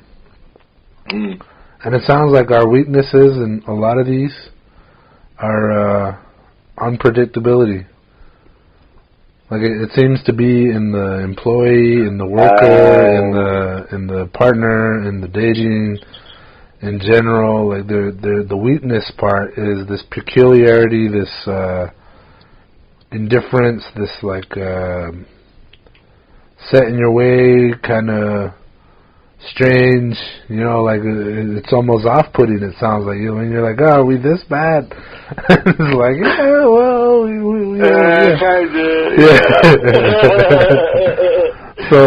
So yeah, that's interesting. You ready for the next part? You got something to say about that? I think we're just a little bit of a handful if you want to get involved. Yeah. Ladies, be warned. But you'll have a good time. Hey, you'll have a good time. They said it in the book. It must be true. All right, man. So, the Aquarius boyfriend/girlfriend, and the strengths are fun, interesting, exciting, drifting, non-committed, unfaithful. Those are the weaknesses. You could have just skipped over that, my brother. You just set us back. Keep going. Interactive style, bright, cheerful, open. And here we go. So the Aquarius boyfriend/girlfriend is faithful up to a point. That point usually being when something more interesting comes along. Thus, if you can manage to keep Aquarians' faces turned towards you and can satisfy their prodigious and often kinky needs, you stand a chance for longevity in the relationship. Invariably, you'll have to be forgiving. Yes. When they do the inevitable stray, and be able to laugh off some involvements as being trivial. Your own self-assurance may be the one most important anchor for the ever-drifting Aquarians ship. Needless to say, Aquarians can be more fun than a barrel of monkeys. I'll bet just as difficult to keep under control. I mean, we should have skipped over this part. If you wanna open up that can of worms, it's like you can. It's a barrel of fucking monkeys, is what it is. What they just said. Those are fun though. So we're hours of fun, but we're also hard to control. I love it. Well, I think if you're not entertaining us, then because that sounds sad. Like me reading that, it's like, we're looking for other things to find our entertainment. But I think it's like, if what was entertaining us before, if it loses interest or maybe starts lacking on the entertainment value or whatever, then we might go somewhere else to get the entertainment, and that's in a relationship that kind of sounds sus or kind of shitty or janky, but it's just more of our attention. Like, damn, we're kind of sounds like, I wonder I wonder who else of the signs that have this similarity thing where it's like it almost sounds like when they describe ADD kids, like, you know, you're just kind of just all full of energy and bouncing off the walls and our lover can't contain us because, you know, they got tired or whatever. Totally kinky. I'm totally kinky. I'll just throw that out there. As I mean, I guess, it's keep us entertained and we're good. But we're good. You know, kind of keep your eye off the target. You know, we'll get tied up in some other stuff. Damn. That one set us back. That's what the book said. That's what the book said. It's a fucking book, ladies. So the unfaithful thing, I mean, I think that's just by default of our personality liking to be interchanged. I don't I don't fully agree with this reading part, but maybe because it sounds very negative. You know, like I'm a faithful guy. You know, it's just, but yeah, I would say that relationships have like dropped, you know, or like it like truths come out and then you lose interest. Like, this is not what I was looking for, and then it's like, oh, it might be time to move on. Yeah. So, not really like I'm looking to sleep around, but it was more like, well, this shit just took a weird turn and I'm ready to move. Maybe. Yeah. I mean, I'm speaking for myself here, ladies. I'm not speaking for Sky here, but maybe he'll shed some light on his own perspective here. I don't know. I think there's ladies. If there's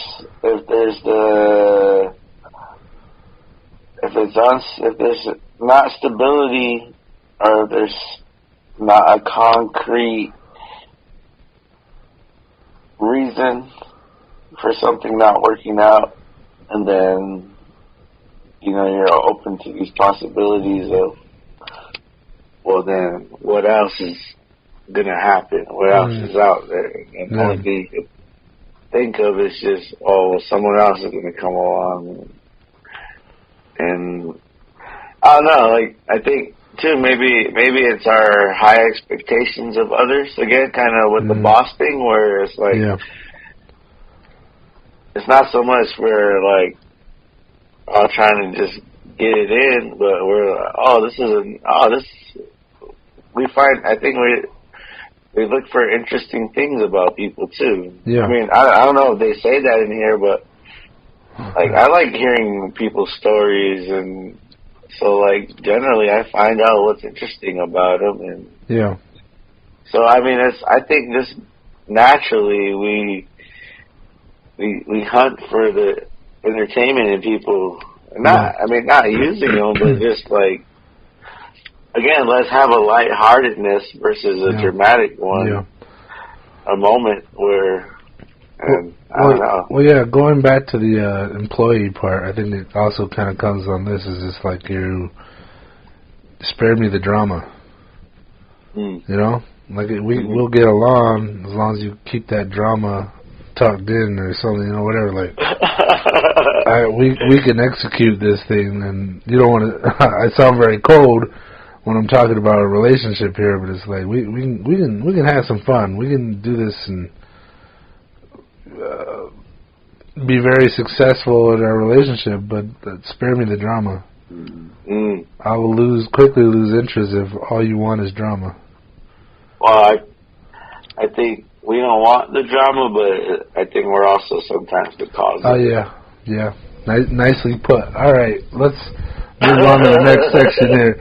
All right, the Aquarius spouse. Ooh. Strengths: enjoyable, faithful, committed.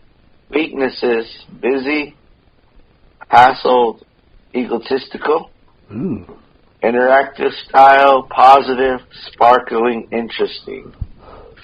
So, Aquarius spouses can be quite devout to their families once they decided that marriage is the best course. They will commit fully without reservation. The crucial point in their being faithful is to feel they are really needed by their spouses and children. Although Aquarians will spend a lot of time away from home, principally when engaged in professional activities, they enjoy domestic interactions tremendously, particularly when celebrating during vacations and holidays.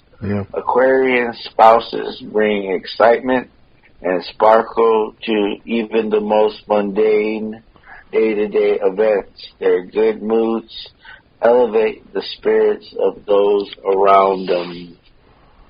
I'll take it. All right, so I wasn't even thinking difference in boyfriend, girlfriend versus spouse. Oh, yeah. So I mean, that's the pretty... So there you go. That was the commitment I was talking about. That whole commitment thing bothered me. But yeah. Okay. You gotta marry me. You gotta marry me. You gotta put a ring on it, and there you go. I'll see a ring on this finger. Yes. Okay. So, I think it's that. Again, too, I remember this guy was talking about, like, dating versus, like, dating to be married versus dating to just meet people. And it was kind of weird I never really, like, pinpointed what was what. So I was confused by that, too, because I can understand what they're saying about Aquarians kind of like losing interest and finding something else more interesting. But then I also can be like where if you're not interested, you know, you might be more committed, or you might. So like I guess like going all in versus just hokey pokey. Yeah. They're making that distinction versus like, you know, sometimes you don't know how long a relationship's going to be. So, the spouse part, you know, it sounds good, but I can't. Not to say I can't relate because I'm not married, but I see it. But then again, from that point of view, it's like, well, why isn't that say that in the partner section or the girlfriend boyfriend section? But I understand it, but it's just like this sounds like it sounds like it's a cool description of a person, but I don't know. It's got me in my feelings. Now I'm kind of getting. It's like it's sending subliminal dishes to me about my choices in life, and I don't know. Yeah, is this really true? If I go that route, will this all be? You know, I don't know, man. So while we're looking down at our noses here at it, it's making me go back to previous relationships. Yeah. And realizing the folly in a few of them. Where it was just like, wow, that makes a lot of sense. You know, maybe I would fully commit before I was even sure that was a person I wanted to be around. So then the relationship would fall apart because it was like, this isn't, you realize pretty quickly or maybe later, I've lost interest in this relationship because it's, you know, because of the drama or whatever, like it's changed, you know, and, you know, to try and enter that spousal region, you know, the commitment and all that, to give all that and still not be interested, like something's wrong in the relationship, then it can quickly fall apart and disintegrate, and it's like, I'm glad we didn't do that, you know? We didn't go the next round up. We didn't take the next step. So, wow, this is kind of eye-opening. I'm enjoying like the unraveling here of my psyche. Like this is kind of crazy. Yeah. Very cool. Okay, do you have more to say, or are we ready to go on to the next one? I think we're going on to the next. Okay. I'll probably reread that some more later, but yeah, I'm gonna have to check this book out. And I'm gonna lend it to you. I'm gonna lend it to you because it gets pretty. There's more to it. Well, with all of these ones we're reading, there's more broken down sections, but you know, just for we're just kind of just doing the surface of it. So the next one is the Aquarius lover. Oh shit. Strengths: exciting, creative, non-claiming. Weaknesses: fleeting, superficial, scattered. Interactive style: giving, active, quality oriented. Okay, when involved with Aquarius lovers, you will have to resign yourself to the fact that you are not the first, nor the last. Moreover, it is quite likely that you are also not the only lover they have at present. When it comes to matters of love, Aquarians figure they have enough to go around without neglecting anyone they really care for. Jesus Christ.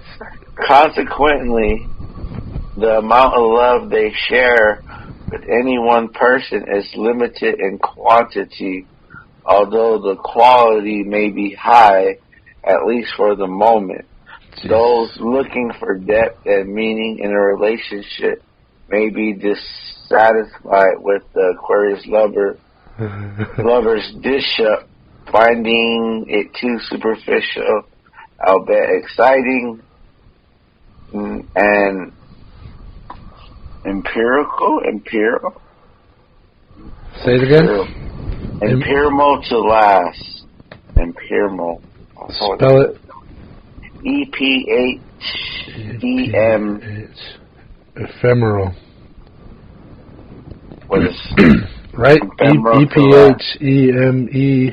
EPHEMERAL. Yeah. Lasting for a very short time. So read that sentence again.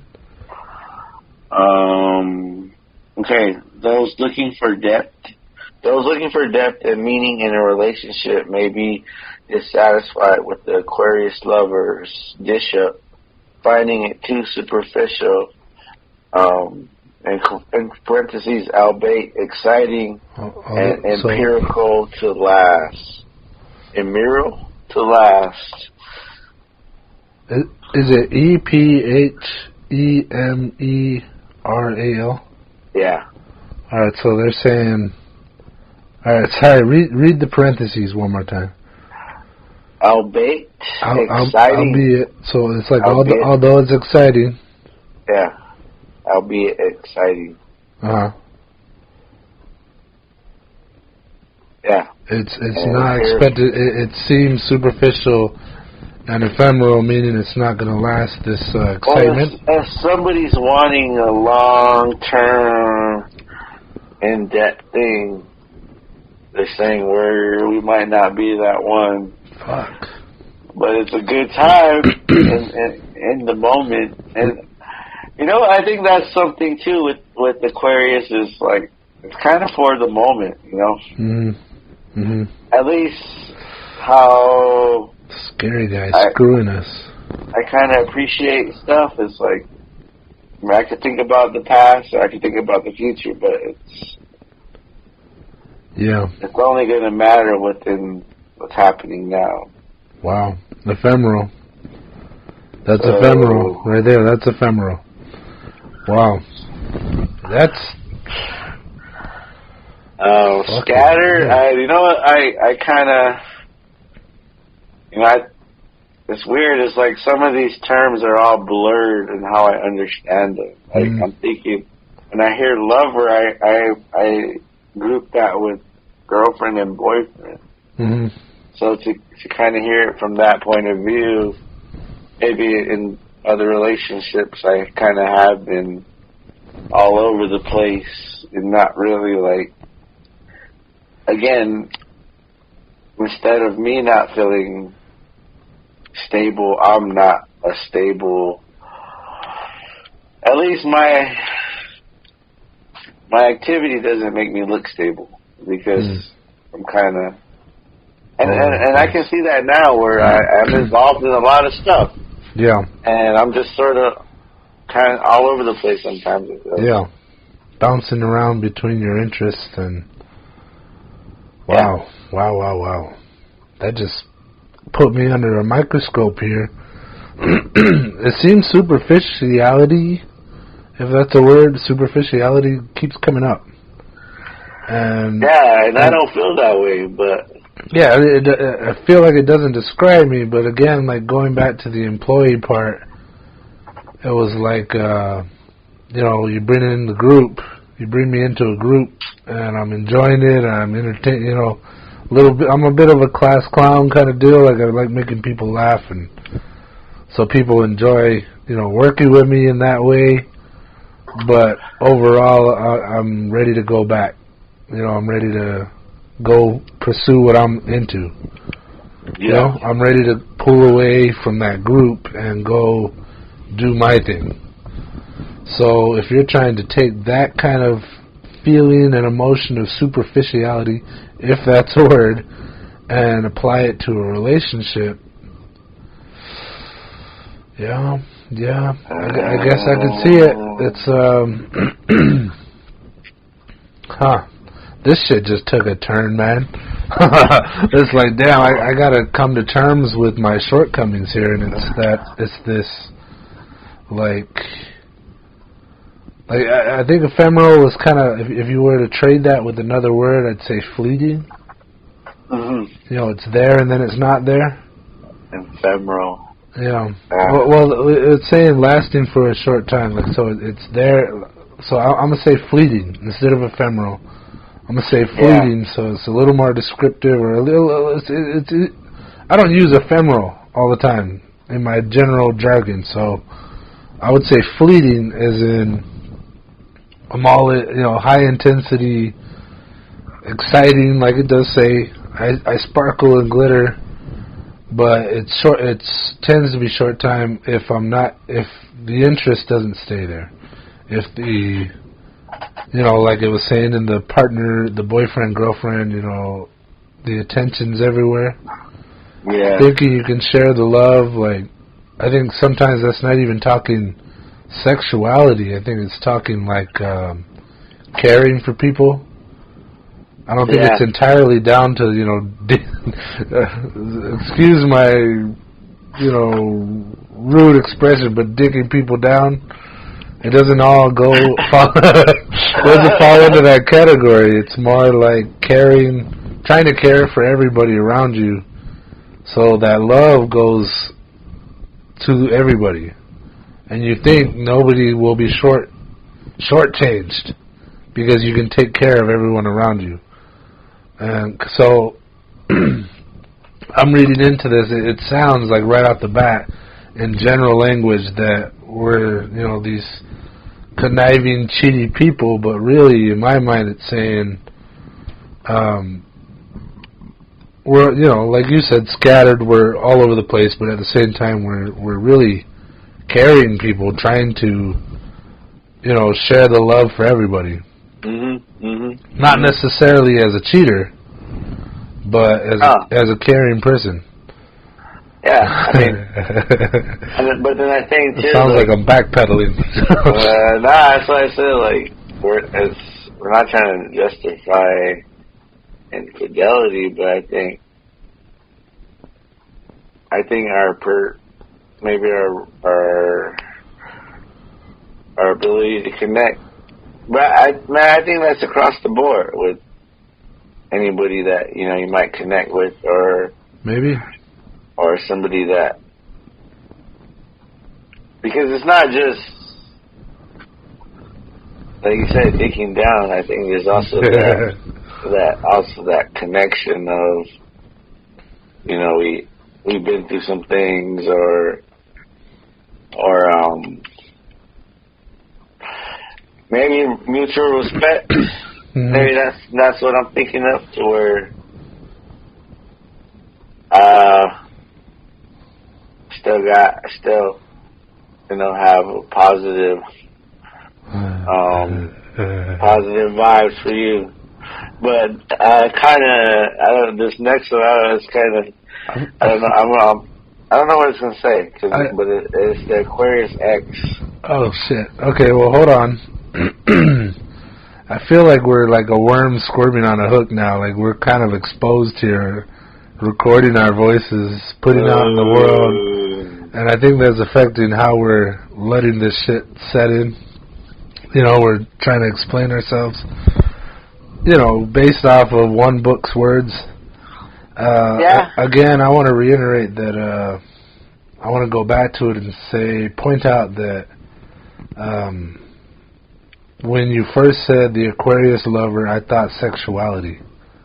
That was my very first impression, like, oh, sexuality, the lover, somebody who's sleeping with an Aquarius. Yeah. But, again, when I was talking about sharing love and caring for people, I think the Aquarius lover is more like, you know, people who get loved by an Aquarius. Like, they experience the love of an Aquarius. And it doesn't necessarily mean sexuality. Because I think we need to really point that out is... Yeah.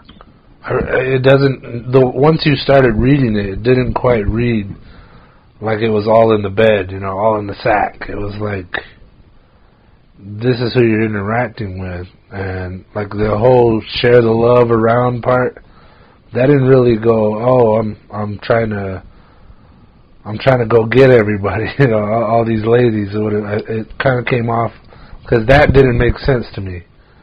But when I put it in the characterization of the people that I care about, people that I love, yeah, that made a lot more sense. So, yeah. So I mean, I don't know, we just love hard, man. And we sparkle, goddammit, we sparkle. I think sometimes on the outside it might not be the norm or the predictable, but that's not us. Yeah, and like I think some people who are out there looking for predictable, you know, there's people out there that want that. Oh yeah, yeah. I want my man to go to work, or lady, I want them to go to work and come home, and then I know that at least by 5 o'clock I can look over and they're sitting on the couch watching TV. For some people, that's what they need, you know. They want predictability. And I ain't the one. You know, it's like, I'm unpredictable. I want to do things. I want to experience things. And I like that it pointed out that if you're engaged in work, you can go hard and be away from home, but still enjoy, you know, taking the time off and being fun and spontaneous with your family on vacation. Because I know you've run amok on some vacations, and so have I, where I was just trying to push that excitement as far as I could get it before, you know, having to come back to work and get all serious again. Oh, yeah. Or at least, like, knowing when to cut off work and to go play. Yeah, I think that's... Yeah, it's important. Well, but it represents what I think both of us kind of not struggle to do, but, like, make it a point to do, to, like... Yeah. Enjoy that family time. Yeah. Crazy. This is, I like it and I don't like it because it's like holding a mirror to myself on a bunch of levels where I got to accept. Like I said, I don't like the idea of fitting into a box. But this book is fitting a lot of parts of my personality in a box. It makes me nervous. Makes me anxious. Like if somebody's listening to this and they're like, oh, I buy every word of this, then fuck, I'm in a box, and maybe people don't even want to open that box, you know. So it's like this is tough to hear openly, you know. Yeah. This is a book I want to read to myself instead of being publicly, you know, displayed. but I'm enjoying this a lot. Like, this is very interesting. Yeah, it is. Why don't you read the next section on the X? Because I'm very curious and kind of terrified what it's going to say. So, lead us on here, Maestro. So the strengths of the X are non-dependent, controlled, objective. Weaknesses: cold, detached, unconcerned. Interactive style: matter of fact, unresponsive, disinterested. Okay, so do not be surprised if Aquarius X's do not show great interest in you. Chances are that they have moved onto someone else, either producing a sigh of relief in you or extreme pain, depending on your own feelings. A short while after the breakup, you may not even recognize these people. Wow. So changed that they may have not shown much recognition of you either. Aquarius X's are sometimes prone to treat you as though you never existed, thus making any sort of relationship with them difficult or impossible. Thus, with most Aquarius X's, once it is over, and you cannot expect too much from them. Cut it off. All right, people, thank you for listening. This is the end of the... yeah, I can agree.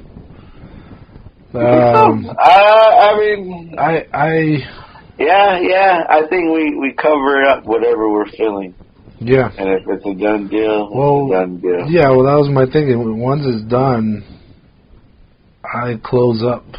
It's like I'm not available to you anymore. And that's hard. That's hard to hear, but yeah, a lot. I don't talk to a lot of my exes at all. Like, well, I mean, it was like even kind of hearing that term of like myself in that term was sort of weird. Which term? X, like to be like I never thought of someone else saying, "Oh, that's my ex," or damn, or "Oh, I saw my ex today," or something like that. I never put myself in that title. At least, I mean, no one. I mean, to hear it described like that, it's like, damn, that is some cold-hearted shit. Which sometimes a guy has to get done that way. That's some cold shit. Nice. Interesting. This is interesting. I can't say that enough. This is like I said, a little bit of a holding a mirror to myself, and to hear you react the same way to a couple of these is like, Well, which one was it? It was unconcerned, like just not even shaking. Like, damn, cold-blooded. Huh? Well, cold-hearted motherfucker. Yeah. You're dead to me. Damn. Just turn my head and never look back. Yeah, it's like I was gonna say, like, you turn away and there's an explosion behind you. You don't look back. You just keep walking.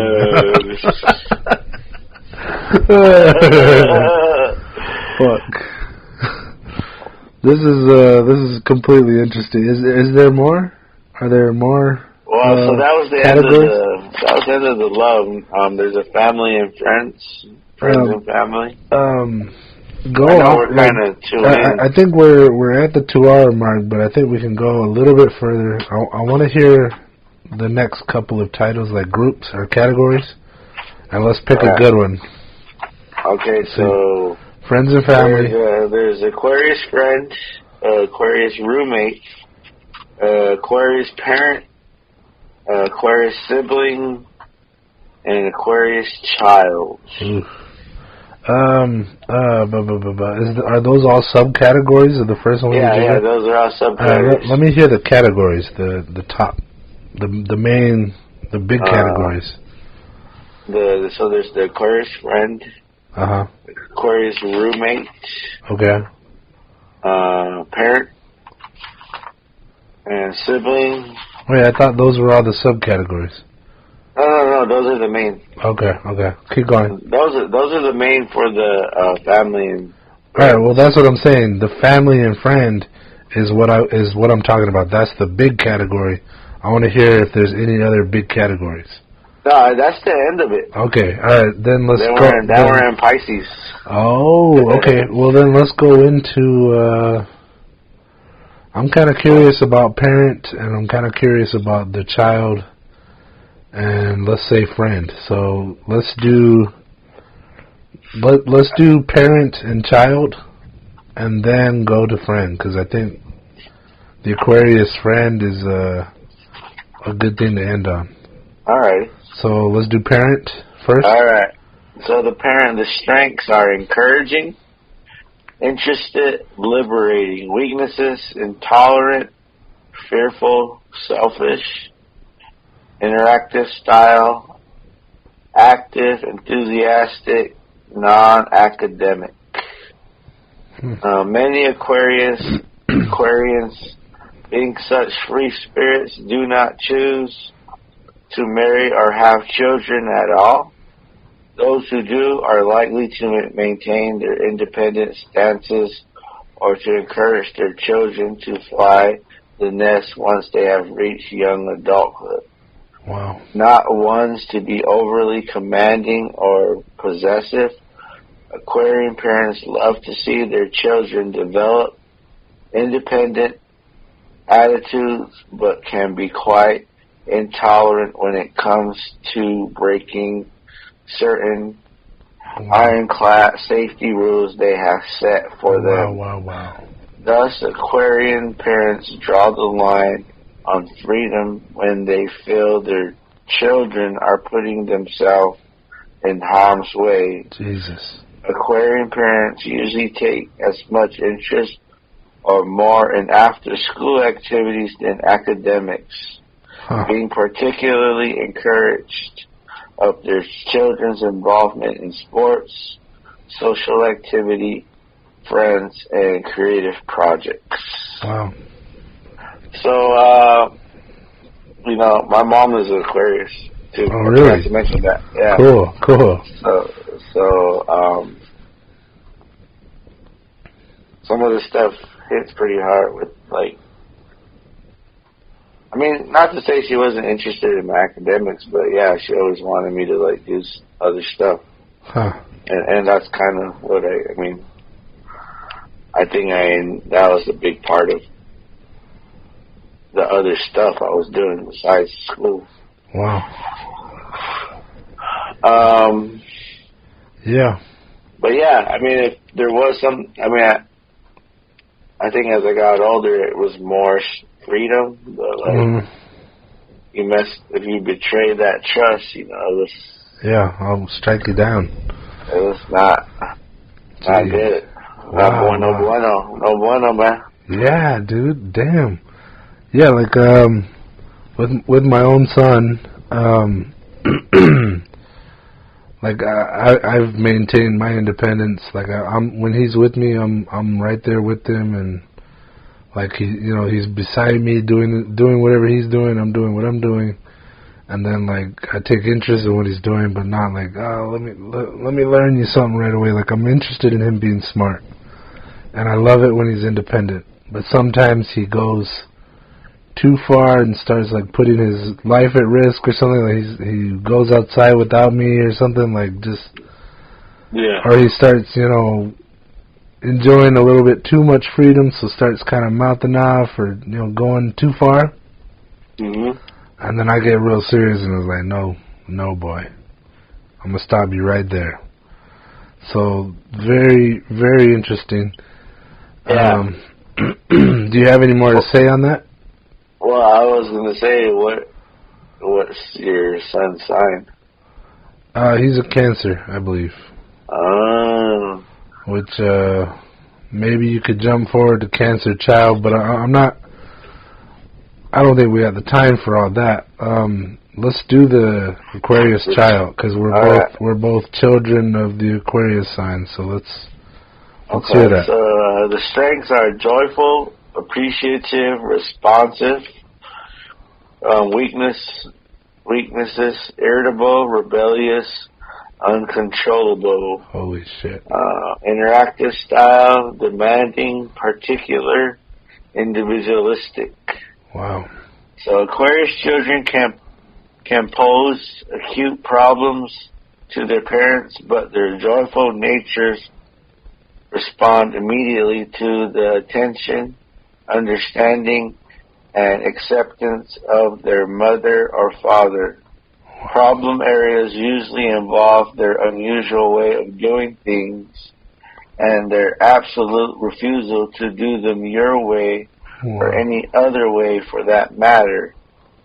If shoes do not feel comfortable on their feet, they will walk barefoot in the snow. If food that is good for them but is disliked is forced on them, they will refuse to even look at it. Jesus Whining, Christ. crying, writhing, and screaming, and frequently manifest it in their younger years as reactions to attempts to control them. Wow. Yeah. Yeah. Yeah. A lot of them. Yeah. I mean, even stuff like, even thinking it from that point of view where I like to be in control of what I'm putting in my body. Yeah. And to have someone else say you have to eat that. Yeah. Yeah, now I'm feeling bad because when I tell people that they need to eat something, Huh. And yeah, I'm the one that doesn't want to be told to be doing that. Wow. As a kid, but like I can still feel that. No one can tell me what to eat. Yeah. But that's just the kid in me, I guess. There was this memory that I got. It was back when I lived in that same house as you, at the teachers complex. And I think my mom made stir fry. And I ate everything except for those damn, I don't know if they're called snapped peas. They're like snow peas. Yeah. They're like the peas that are still in the pod. Yeah. My mom was like, eat them. And I'm like, no. I'm like, eat them. I'm like, I don't want them. They don't taste good. I don't want them. And she's like, you're going to sit there until you eat them. And I fucking sat there until it was like midnight. Like I had school the next day and I wound up sleeping. I fell asleep at the table. Nice. I sat there so damn long and she's just like, eat them. They're good for you. They're delicious. And I'm like, nope. No, I don't want them. And she just kept saying, well, you're going to sit there until you eat them. And I sat there and never ate them. Never ate them. Like, I think I'd eat the fuck out of them now because I know I want them, but it's like, she was like, you're going to sit there and eat them. And I sat there all damn night. And I want to say I was still in primary school. Nice. Like maybe third grade, second grade. And, yeah. She could not get me to eat them. She probably remembers that, but I remember that. Like, I was sitting at the dinner table just like, no. Everybody was done eating. Nobody was there anymore. Everybody went and started doing their thing, but I was sitting at the table just looking at those peas like, fuck that, I'm not eating these. I don't want them. And yeah, you brought it up. I kind of feel bad. Like, I'm like, son, eat your food, but like, pretty early on, I started realizing if it doesn't look enticing, which very few things look enticing to a kid, he's not going to eat it. So unless he's like tasted it before and knows he likes it, my boy will not eat anything. It's like, I understand that, so I try not to force it on him, but at the same time, like, at some point, I'm like, boy, you need to eat, and you're going to eat. So, fuck. Like you said, it feel kind of bad, like I'm forcing him to eat when I wouldn't let it happen to me.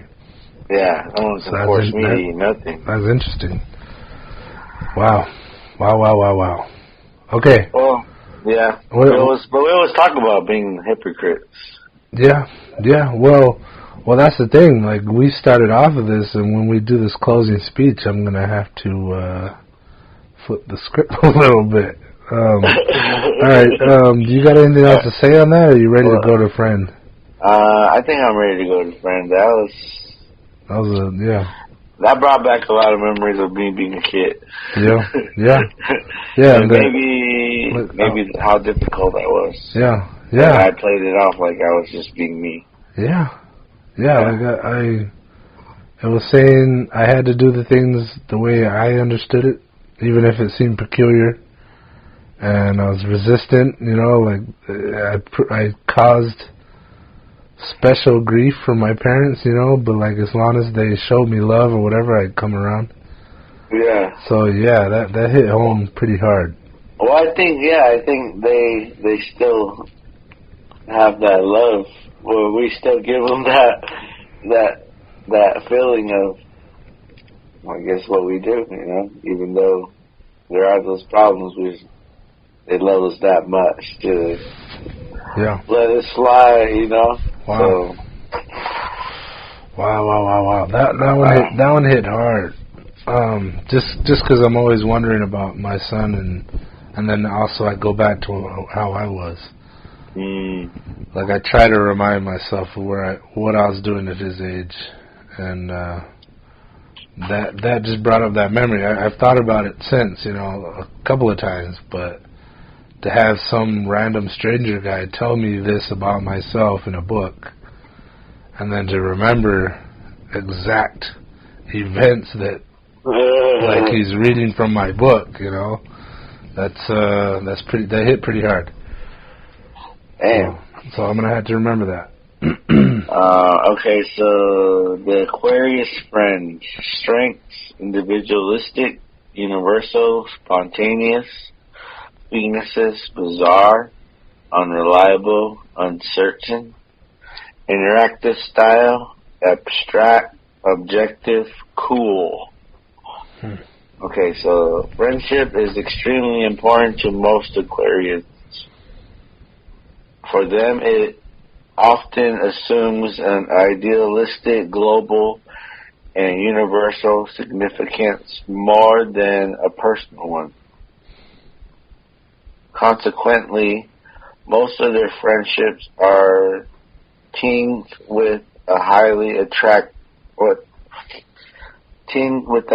abstract and objective quality, cool rather than passionate in approach, rarely interested in committing themselves to daily or even weekly contact.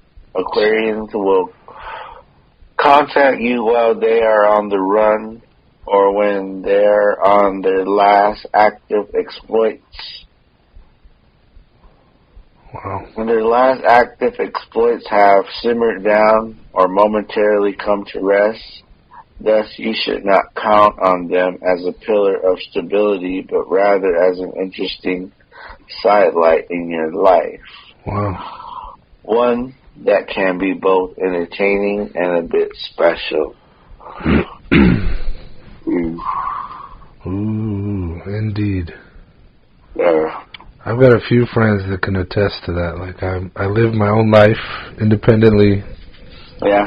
And then when shit's calmed down and I need like a friend or like a month, like that whole escaping or on the run, I forget exactly how it was said. On the run, I've contacted friends and just kind of showed up while shit was hitting the fan. Yeah. And like, I don't have to see all my friends like immediately, every day or every week. But it's like when I'm ready for them or when something's going on, then I reach out. And even then, it's like, fuck, like you calling me up, like you're my friend, and you calling me up to commit. We're trying to commit to the podcast on one night, and then it's like, not tonight, maybe tomorrow. that's it, you know. Or sometimes you'll come home and you're tired and you're like, I don't want to do it right now. I'm like, cool, well. And and then I just go do my own thing. It's like, oh, that's a relief. Yeah. So, Jesus. I think if either one of us were like, we need to do it on this day at this time, I think it would turn us off. I don't think this podcast would have gone this long if we were so pinned down to one day or one event. Yeah. Or, you know, the same day of the week. I mean, we did pretty hardcore for that for a long time, and I'm still trying to stick to those days, but it's changed. Yeah. It's changed so many times over the years, like, and I'm glad that we were flexible and able to do that. You know, but I think you're right. Oh, yeah. If we were hardcore gung-ho about this thing where we were inflexible, I don't think it would have made it this far. Interesting. Yeah. No, I think that's what complements that. Wanting to get things done without a hassle, but also sort of, you know, hey, we'll get it done, but it's also our time is valuable, so we're gonna be able to move it around because it's important, but it's also not. We got shit going on, like a scheduled thing on this time or this day, because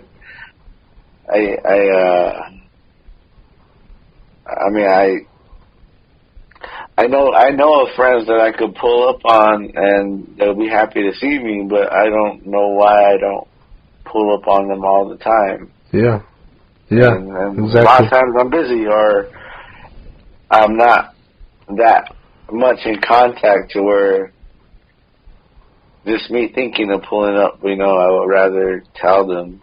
But, like, I know if I were to do it spontaneously, even then it would be still good. Yeah, 'cause you sparkle, motherfucker. I mean, I think I bring some special. Yeah. Some no, you do. You do, for sure.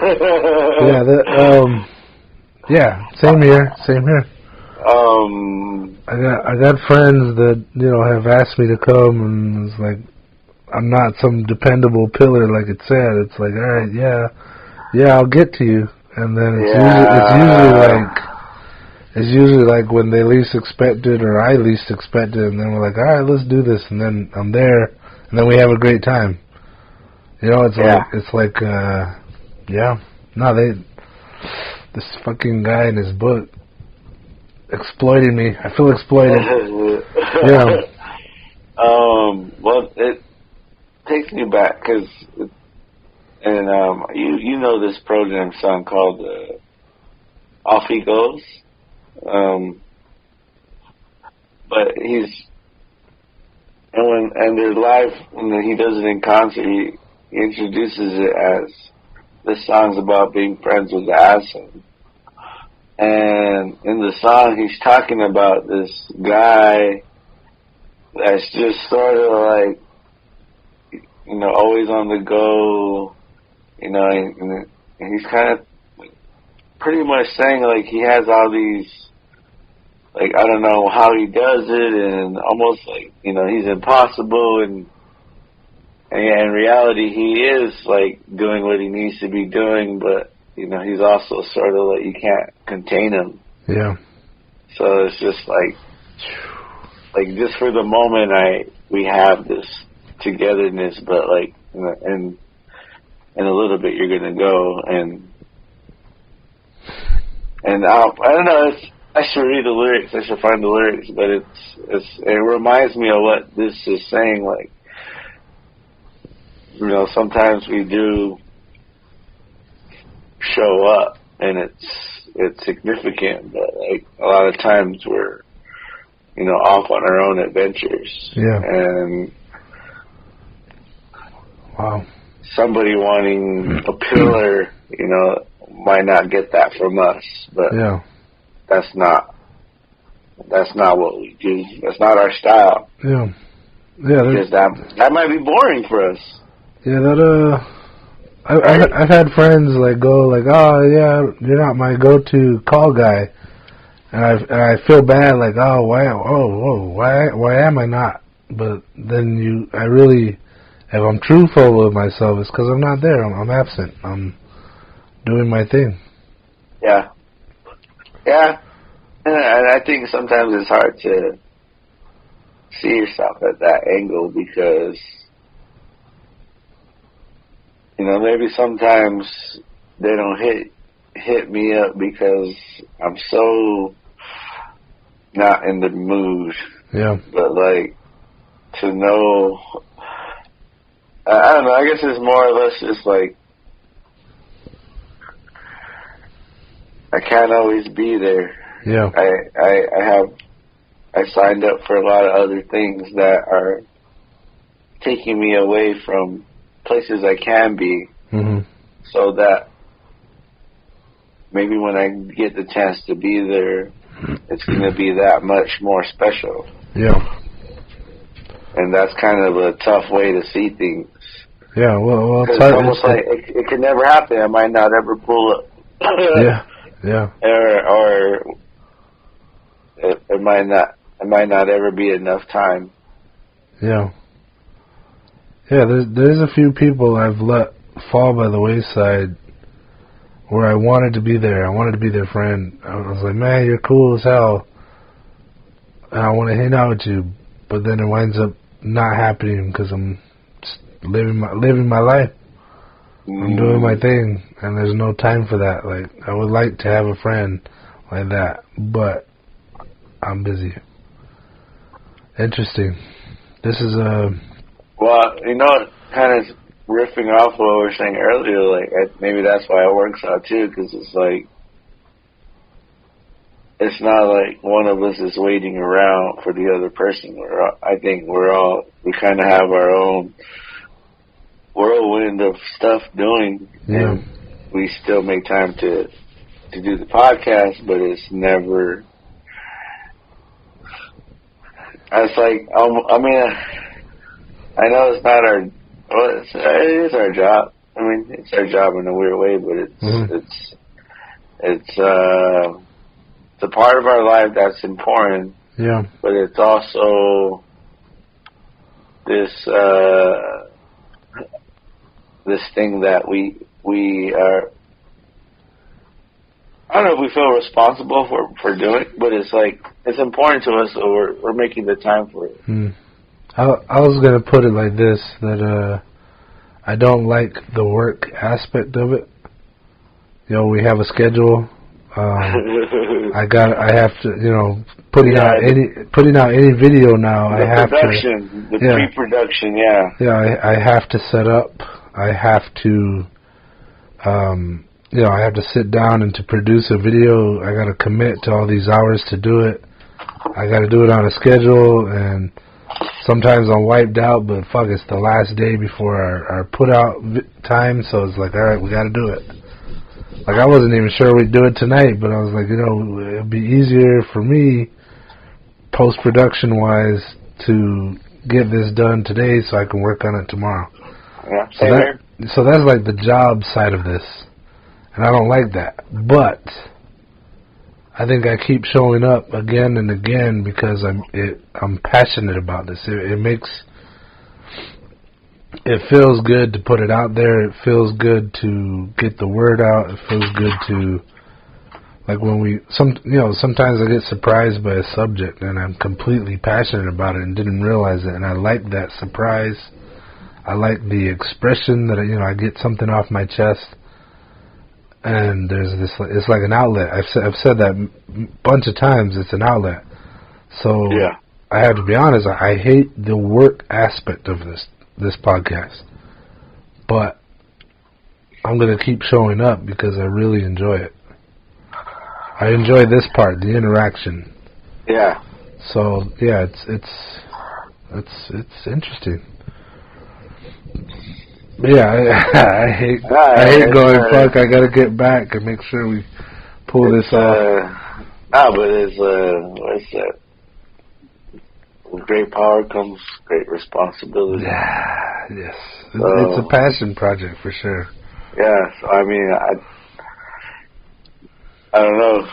I mean, it's not to say I feel like we're running out of ideas, but I know we need to be tapping into new realms. So, like, for me, it's like, that's what it's been lately. It's like, oh, well, let's talk about this, or how else can we take it? How can we expand on what we've already done? Yeah, exactly. So, I think all of this is, for me, I get excited because I feel like you do more work than me. So, I enjoy watching you work. So I think that's, not trying to say anything like that, but I'm saying you've been putting a lot of your own effort in making this shape out the way it shaped out. So it's like, I consider, a lot of the creativity and all these other avenues that we can go is because you keep building. Yeah. So, it's also pretty cool to know I'm a part of this, Yeah. Well, I like hearing how your mind works. Like when you unfold stuff and you start revealing where your mind's at on a subject. I really enjoy that. It's like, I always say you got this extra little factor. You're like, you crack me up when you bring out these subjects. Like this one, you're like, oh, let's do horoscopes. Or earlier you suggested birthdays. I think it was the birthdays one where I was like, what? Like, where do you get this shit? Like, I've said that several times. Where do you get this shit? Like, being nice. But then that wound up being a really good episode where I got to hear where you were coming from, and then I got to like riff off of that. And yeah. You bring something here. You bring it up. It works. It works. Let's leave it at that. Yeah, it works, man. It's working. Do you have any final words on horoscopes? Before I go off here, and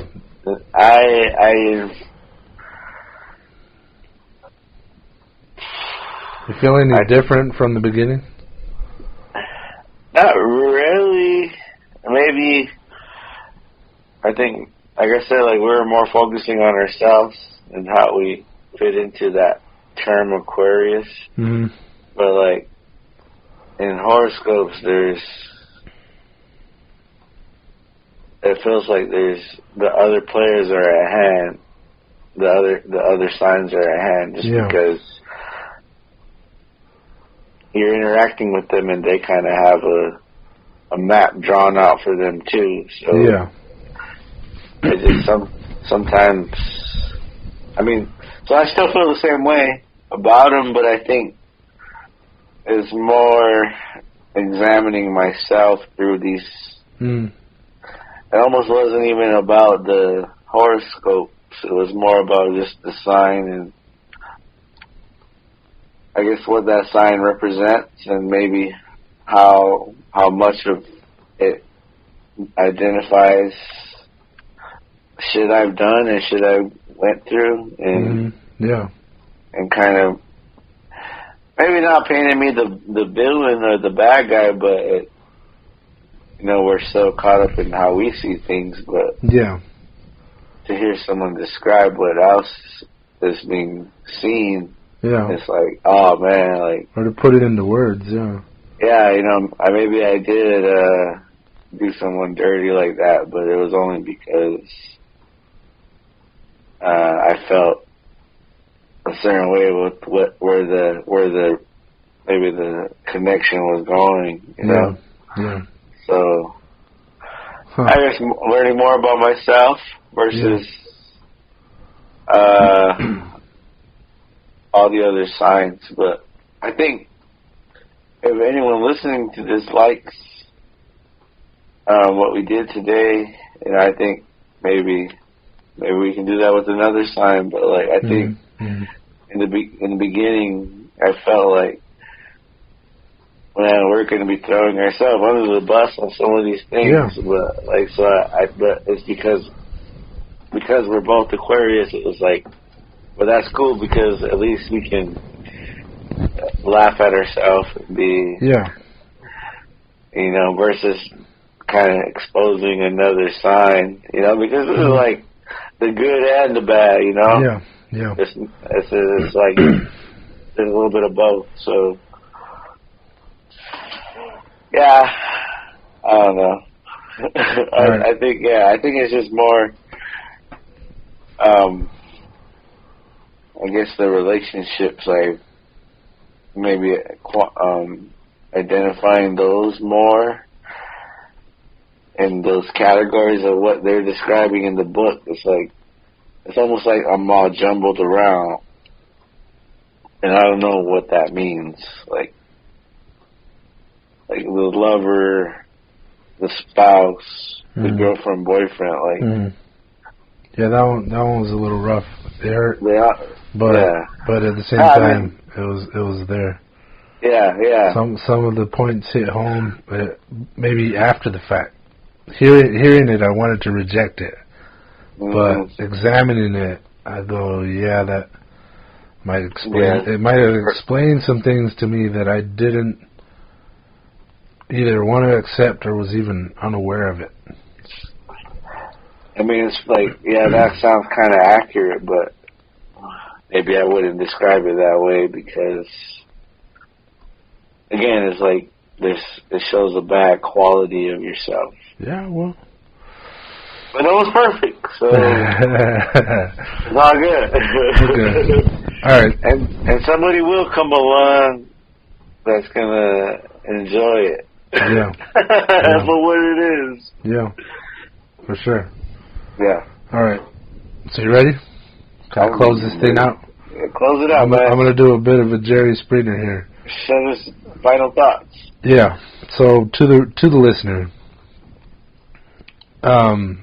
going through this entire thing, like really, both me and Sky are Aquariuses, so this was like a great way for us to like grease the wheels of the episode.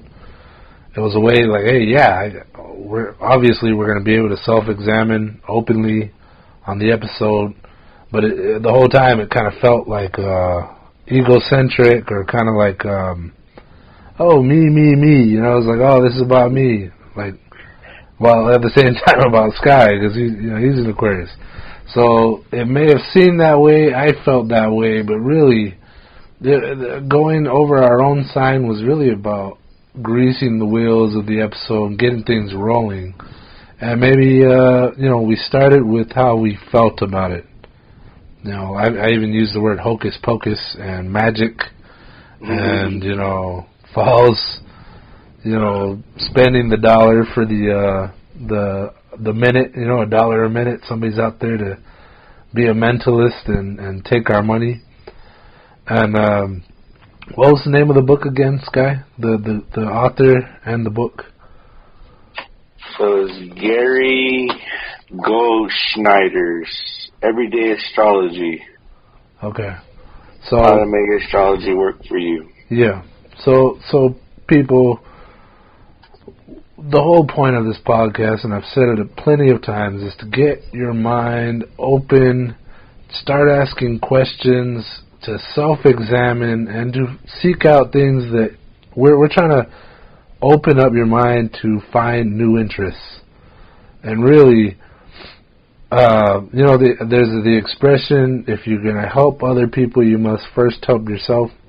I see this as a very big, important step for both me and Sky to examine, what's been put in writing about us, and we just openly examined ourselves just now publicly for you guys. And some of it was hard to hear, some of it kind of hurt, some of it explained some of my shortcomings in previous relationships and maybe even interactions with friends and family. So this was important to me, and I'm hoping what it did to you, the listener, is made you go, well, I'm curious what it says about me. So I think if you're going to go down this rabbit hole, which it goes deep, obviously, Go in it with an open mind. I had to. I think I was closed off on some of the things. I didn't like the word superficial at all, or ephemeral, or disinterested, or the spreading the love. Uncontrollable. Uncontrollable, scattered, unreliable. I think one of them was like uncommitted. When I was doing the boyfriend-girlfriend part versus the spouse. Unfaithful. Yeah, unfaithful. And I was like, geez, you're killing me, Gary.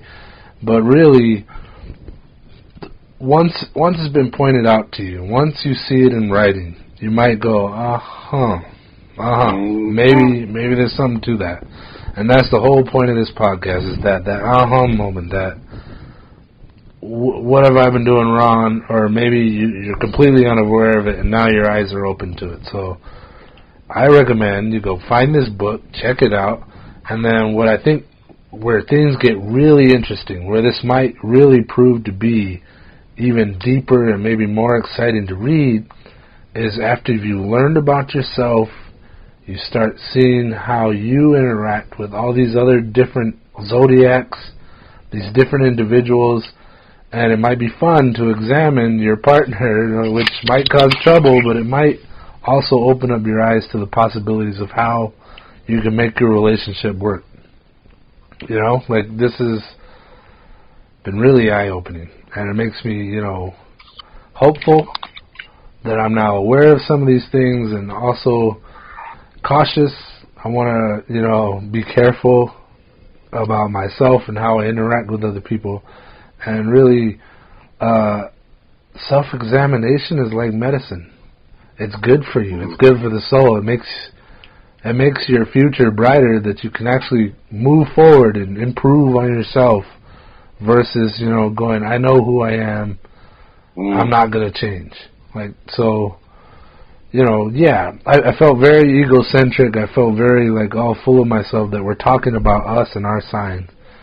But it kind of had to be done. And I think if you have the opportunity to either read this book or start looking into this subject yourself, astrology and horoscopes, you might find something you either don't want to hear, or it's like, wow, aha, this is who I am, this is who I've been this whole time, and now I know. So I've enjoyed this. I don't know about Sky, but it's always interesting to go down the rabbit hole from time to time. I enjoyed it. I think it was just the fact that it was so easy to draw from my life to what the book was talking about. Yeah. And then having to admit that there's negative sides. There's some truth to the book. What it's saying about me. Yeah. Your positives and your weaknesses. So nailed it, man. I think we nailed it. Yeah, okay, good.